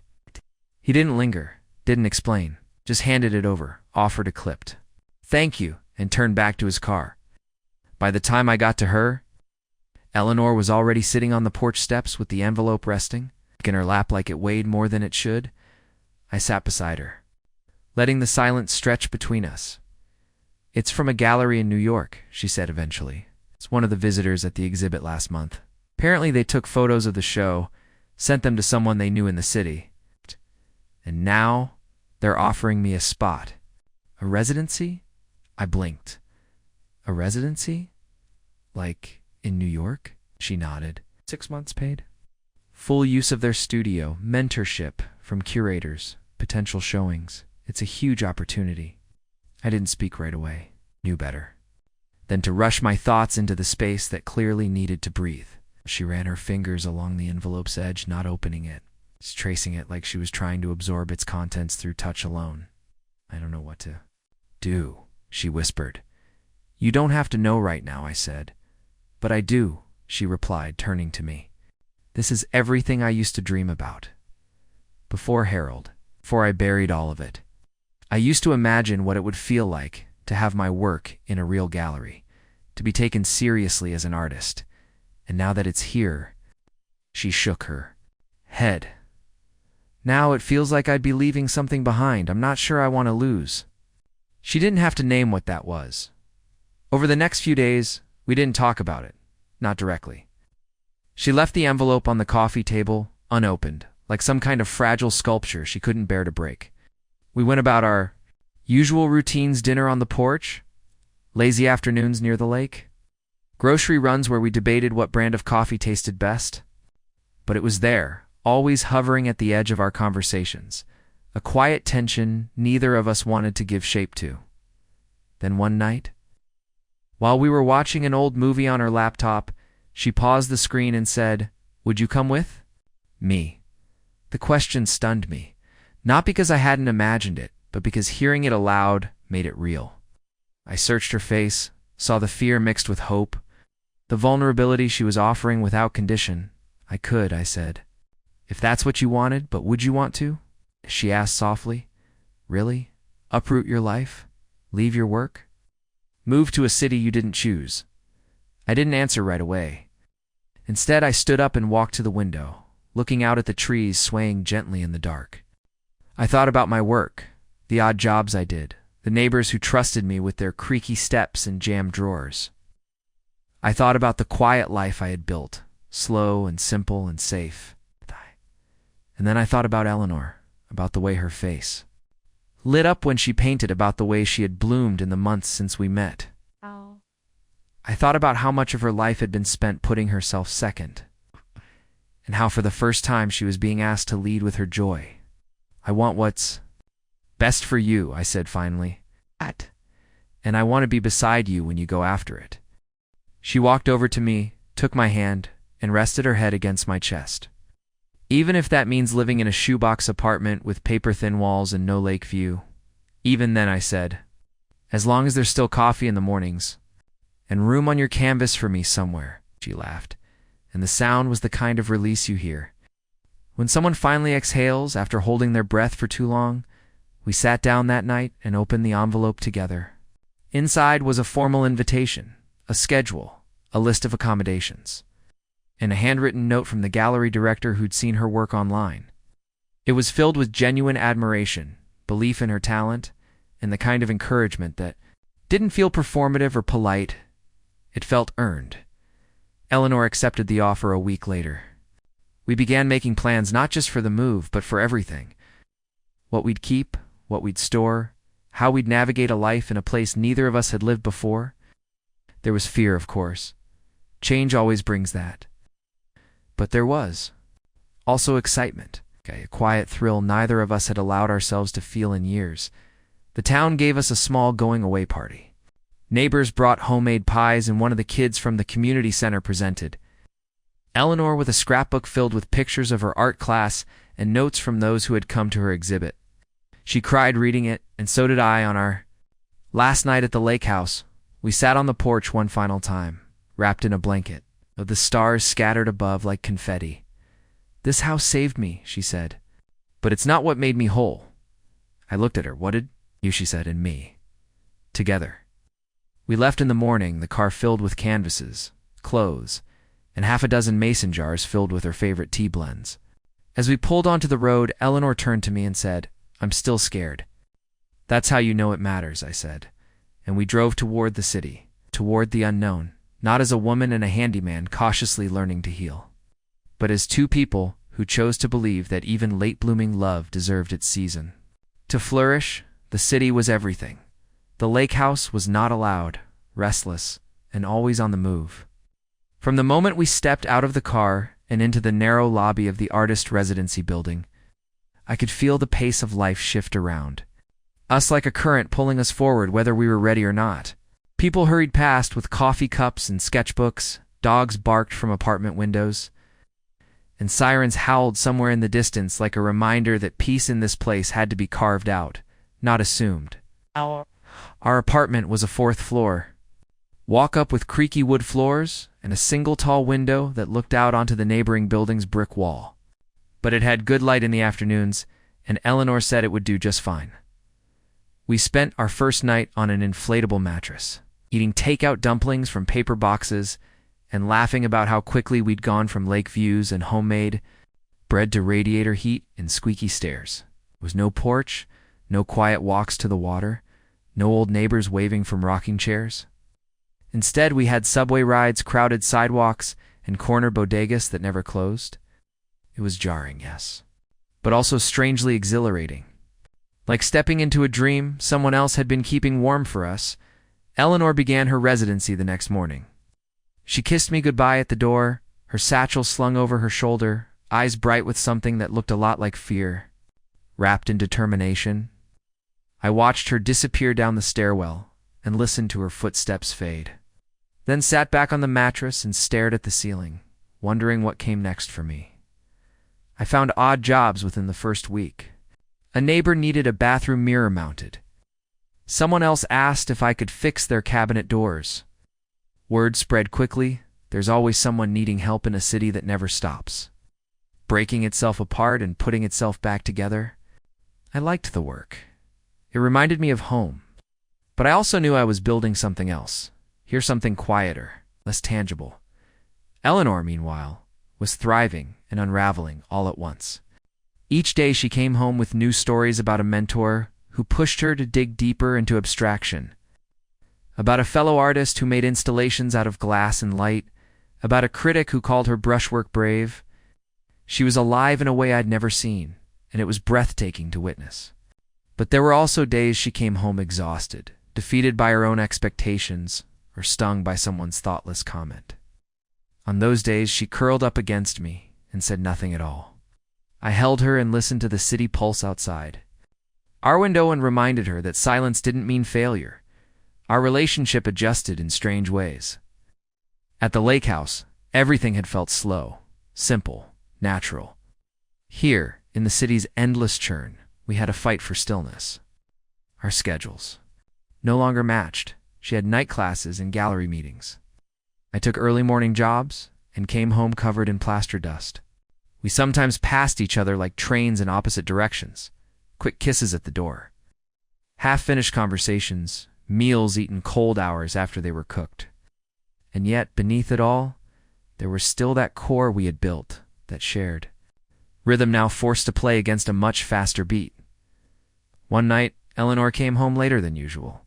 Her coat was soaked through from unexpected rain, her shoes muddy, her eyes glassy. She dropped her bag by the door and slumped into the kitchen chair without a word. I poured her a glass of wine, set it in front of her, and waited. I had a piece rejected today, she said finally. Dot just rejected, dismissed. The curator said it lacked cohesion. That it didn't say anything. I sat across from her. Do you believe that? She shook her head slowly. No, but I can't stop hearing it. We sat in silence for a while. Then I got up, rummaged through the closet, and pulled out one of her earliest paintings, the one she'd called unlocked. It had made the trip with us, rolled tightly, and stored with care. I unrolled it on the floor and smoothed out the edges. This, I said, was made before any residency, before any fancy mentors or critics, and it still holds more truth than most of what I've seen in those galleries. She looked at it for a long time, and I could see her breathing slow, her shoulders release. Thank you, she whispered, for reminding me. The next day she went back to the studio. And the day after that, because that's who Eleanor had become, someone who showed up even when it hurt, who kept painting, even when the world tried to mute her voice. In the weeks that followed, things settled into a better rhythm. We made small adjustments, scheduled Saturday mornings just for us, no matter what. Took evening walks through the park to reconnect. Started joining her at exhibits, standing beside her as she explained her work to strangers who couldn't know the weight behind each color choice, each line. I watched as people leaned in, not just to her art, but to her presence, her courage. And I saw in her a woman no longer locked out of love or life, but fully present in it. Then came the gallery night. It was Eleanor's turn to show her work in a solo exhibit at one of the downtown art spaces affiliated with the residency. Her carry the canvases into the space, watched as she arranged them with careful precision. She wore a dark green dress, her hair swept back, eyes steady and calm. When the doors opened, people flooded in, critics, collectors, students, fellow artists. They lingered in front of her pieces, asked questions, took notes. A well-known curator offered her a handshake and a card, promising to follow up. I stood off to the side, letting her shine. This was her moment, and she owned it. After the last guest left and the space had quieted, she turned to me and said, "This city almost swallowed me, but I think I swallowed it first." I smiled. "You didn't just swallow it. You turned it into a canvas." We walked home that night hand in hand, passing storefronts and street musicians, the glow of the city wrapping around us like a blanket. I realized as we reached our building and climbed those familiar stairs that what we had built back at the lake hadn't been left behind. It had just grown roots that now stretched beneath the pavement, strong enough to hold us even here. The morning after her exhibit, Eleanor sat at the tiny kitchen table, her fingers curled around a chipped mug of tea, eyes still glazed in that distant way she got after a big emotional night. Sunlight streamed through the window in slanted stripes, catching the faint flecks of paint on her knuckles that she hadn't scrubbed off yet. She looked peaceful, but I could tell her mind was moving 100 miles an hour beneath the surface. I'd come to recognize the signs, the slight tension in her jaw, the way she tapped the rim of her cup, the way her gaze never quite settled. It was the look of someone who had climbed a mountain and now had to decide whether to enjoy the view or find the next peak. She finally broke the silence. That woman, the curator who gave me her card, she emailed this morning. I nodded, not surprised. The exhibit had been a success, full of thoughtful conversation and quiet admiration. I have a cup of tea. Her voice had found its way into the right ears. She wants me to consider a full representation contract, Eleanor continued, which would mean more shows, travel, possibly even international opportunities down the line. That's amazing, I said, and I meant it. She deserved this. All of it, but it would mean more time away, she added, her voice quiet now, probably moving again. Eventually, maybe even permanently. This place, it wouldn't be home anymore. Not in the way we've made it. There it was, the twist, the part no one talks about when they say they want success. That at a certain point, the dream starts asking questions of you. What are you willing to give? What will you leave behind? Become, if you say yes. We spent the rest of the day wrapped in silence, not awkward or heavy, just filled with thought. She worked on a new sketch while I sanded down an old stool someone had tossed out on the curb. We moved around each other like currents in the same river, close but not colliding. That night, lying in bed beneath the soft hum of the city beyond. Our window? Eleanor whispered. Do you think ambition and love can live in the same room? I didn't answer right away. I thought of all the couples I'd known, ones who grew together and ones who cracked under the weight of their own evolving dreams. I thought of my own past, of the times I'd chosen safety over risk, comfort over pursuit. And I thought of her, of the way she painted like she was bleeding truth onto canvas. Of the way her soul seemed to glow brighter every time she let herself be seen. I think it depends on the people, said eventually, and the room. Laughed softly, a tired sound, but not without hope. Well, we've made rooms before. Over the next few weeks, the pace of life accelerated. Eleanor had meetings, almost daily Zoom calls with curators, gallery visits, calls with agents. I kept up my odd jobs, but slowly began turning down offers that would tie me to one place for too long. The thing inside me had begun to shift to not. Out of resentment, but preparation, I knew change was coming. I could feel it in her energy, in the way she had begun to refer to the city, not as a stop, but as a starting line. We still made time for each other dinners at our favorite ramen spot, lazy Sunday mornings at the flea market, impromptu dance sessions in the kitchen when her playlist hit just right. But beneath it all, we were both circling something we hadn't said aloud yet. One night, after a particularly long day for both of us, she came home and dropped her keys on the table like they weighed too much. She didn't say hello, just went straight to the window and stood there. Looking out, I was offered a 6-month residency in Berlin, she said after a while. All expenses paid. It's a huge deal. I nodded, waiting. I want to go, she added, but I also don't want to go alone. My heart twisted, not from fear, but from understanding. I had known this was coming. I had seen it building. In her, every time she picked up a brush, every time she talked about space and color and expression like they were air, this was who she was meant to be, not just someone healing from the past, but someone living fully in the present, building something bold from the wreckage of what had once broken her. Then we'll go, I said. She turned to look at me, and I saw tears in her eyes. Are you sure? No, I said honestly. But I'm sure about you. We started making plans again, renewing passports, sorting through what we could ship and what we would store, learning basic German phrases for everyday survival. It felt like stepping onto a moving train, no time to look back, only forward. The apartment, once filled with our slow routines, became a flurry of packing tape and checklists. But even in the rush, we found small moments of stillness, morning coffee on the fire escape, one last visit to the neighborhood bookstore, quiet laughter as we boxed up memories.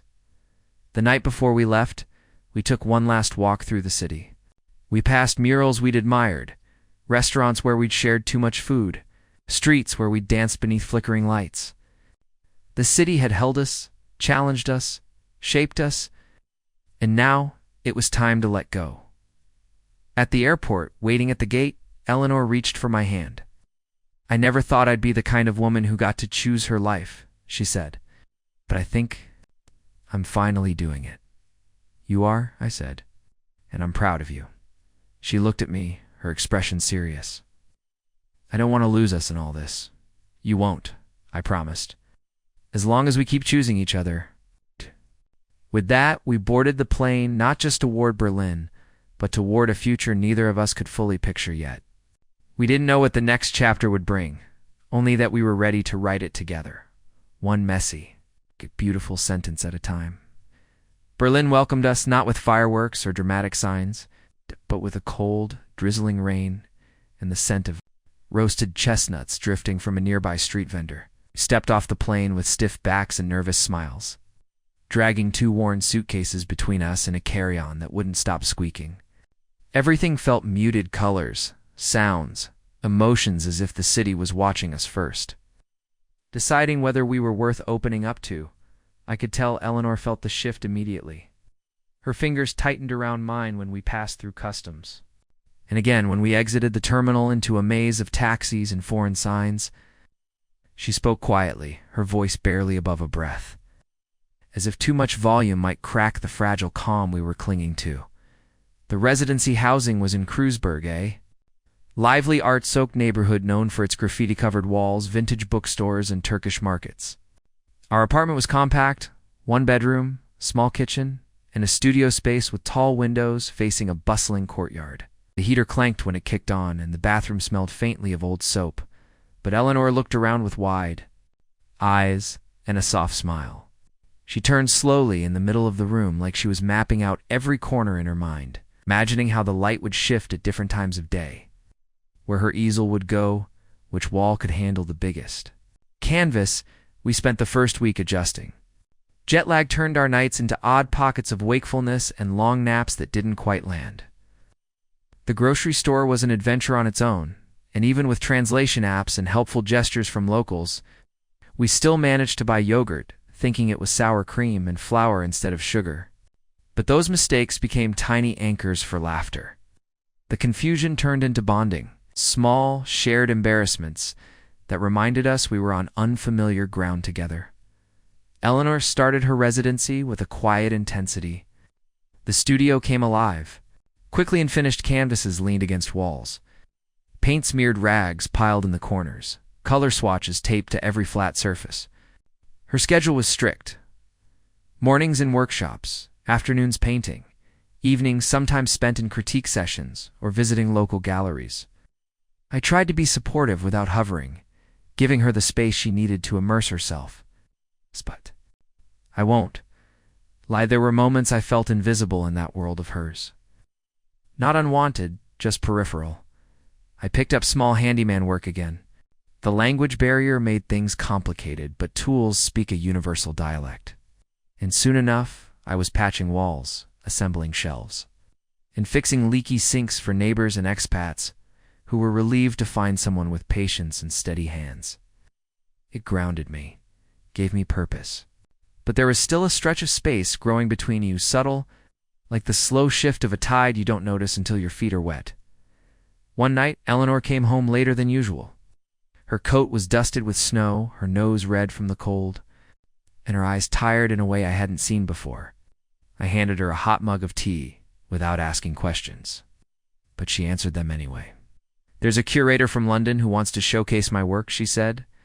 They asked if I'd consider staying longer, maybe even relocating for a while. The words hung in the air between us.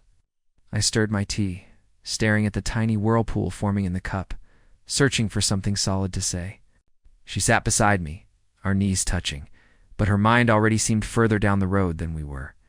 "It's a good thing, right?" she asked, her voice uncertain. "It's an incredible thing," I said, and I meant it. But there was a hesitation. She picked up on immediately, but I just wonder. I sighed. "Where I fit in all this. I'm proud of you, Elle. Beyond words. But sometimes I feel like I'm standing on the platform watching your train go by, waving, cheering. But not on board." She leaned against me, head resting on my shoulder. "You're not just watching, you're building the tracks." That line stayed with me for days. We tried to re-anchor ourselves, took a weekend trip to Dresden, walked through quiet towns, drank too much glowing, and laughed until our faces ached. But even in those moments, I could feel her being pulled toward something larger than either of us had planned.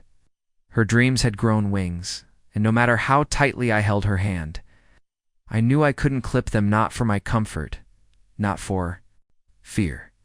There was a conversation one morning that marked a turning point, though neither of us admitted it out loud at the time. She was packing her portfolio for a trip to London. I was fixing the drawer in our tiny kitchen that kept sticking. We were talking about nothing, what time her train left, whether I needed anything from the market. Then she said, almost 2. Casually, they're offering a 1-year extension. With housing, I looked up. In London. She nodded. They want to feature me in 2 group shows and give me solo space at the end of the season. I put down the screwdriver slowly. That's a big offer. It is. And do you want it? She hesitated just a moment too long. I think I have to. I don't want to wonder what if. I nodded. Then you should take it. Silence stretched between us like a bridge fraying at the edges. We didn't speak of what that meant, not directly. But in our eyes, we both knew the next chapter was arriving fast, and it might not include both of us in the same way anymore. The days that followed were filled with quiet preparations. She packed more intentionally, labeled things I hadn't seen her organize before. She started saying if I come back instead of when. And I began looking at Berlin. Like a city I might stay in, not just a stopover. I met a local carpenter who ran a repair business and asked if he needed help. I found a coffee shop where I liked to write in the mornings, sketching out ideas I hadn't let myself pursue in years. Our last night together before she left for London was quiet. We made dinner, simple pasta, garlic bread, and cheap red wine. We didn't talk about the future. We just sat close, savoring the moment, listening to the hum of the radiator and the snow tapping softly at the window pane when she boarded the train the next morning. We didn't make promises. No, we'll make this work or see you in a few weeks. Just a long hug, a whispered thank you, the kind of kiss you give someone when you want them to feel it for miles. I watched her train pull away, my hands deep in my coat pockets, heart aching and proud all at once. The weeks after Eleanor left were marked by a strange kind of quiet, not the aching emptiness of heartbreak, but more the echo of something beautiful that had filled a room, and now lingered in the walls. Berlin in winter was a city made for introspection. The gray skies matched my mood most mornings, and the hush of snow-covered sidewalks seemed to mirror the way I moved through the days slowly. Deliberately, with a reverence for what had been, and a curiosity about what might come next. I stuck to routine, kept fixing things, cabinet doors for neighbors, busted light fixtures, leaky faucets in cafes. The familiarity of tools in my hands, of problems I could solve with a drill or wrench, grounded me. But inside, a shift was happening, subtle and persistent. Eleanor and I kept in touch, not constantly, but enough. Short messages, occasional. Calls, a photo of her new studio space in London-wide, white walls and tall windows. A voice note of her laughing because her painting had accidentally triggered a fire alarm at the gallery due to the smoke effects she'd used. I sent her a photo of a carved wooden stool I'd restored and a sketch of a kitchen layout I was helping design for a friend. We weren't saying everything, but we were still saying enough. For a while, that was enough, but something became. Clear as winter, gave way to spring. We were beginning to live not parallel lives, but separate ones, not out of distance or neglect, but because life had begun to ask different questions of us. Eleanor was thriving, featured in international art magazines, invited to symposiums, speaking on panels about women in modern abstraction. She was moving through a world that had once seemed impossible, and now she belonged to it. And I was beginning to see Berlin not just as the place I followed her to, but as the place I chose to stay. I got an offer to apprentice under the local carpenter I'd met, Matthias, who ran a small workshop that specialized in reclaimed wood design. He admired my work ethic, the precision of my hands, the way I treated every project as more than just a fix but a restoration. His compliments stayed with me. You don't just repair, you listen to what the piece wants to become. For the first time in a long time, I felt like I wasn't just supporting someone else's dream, I was building my own, and that, I think, is where the truest kind of love gets tested. Not in the falling, not even in the staying, but in the releasing. It's in trusting that the version of each other you first held can still live in the people you both become. Even if those people end up on different shores, Eleanor returned to Berlin. Briefly in June, not to move back, just to visit. She stayed in the same apartment we'd once shared, though by then I had moved into a smaller flat near the workshop. We met at our old ramen place. She wore her hair shorter now, a streak of silver in it she hadn't bothered to hide. She looked older, not in years, but in wisdom. I told her that. She smiled and said, "So do you." We talked about everything. And nothing what had changed, what hadn't.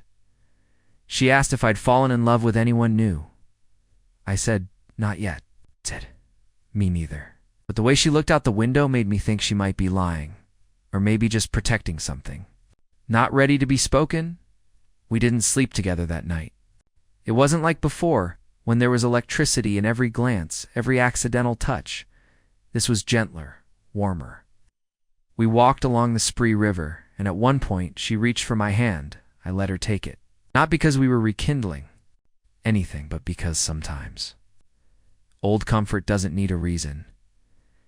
We stood on a bridge and watched the city lights reflect in the water. She turned to me and said, "I was never locked out of love. I just didn't know which door was mine to open." Said, "You opened it anyway." She nodded. "With you." The next morning, we said goodbye again. This time with less sadness, more grace. We both knew what we'd given each other: permission to grow, space to heal. A love that didn't demand permanence to be real. Back at my workshop, I hung a small painting of Eleanor's above my bench knot, one of her famous ones. Just a simple piece she'd made during a quiet week, a mix of soft greens and ash-gray brush strokes that looked like wind passing through trees. She had called it respite. I look at it often when I'm sanding or carving or fixing something that once felt broken. It reminds me that some things, even if they don't stay, still shape us forever. And maybe that's what love really is. God. Possession. Not a fixed point on a map, but a shared journey, a hand held through the hardest winters and the boldest springs.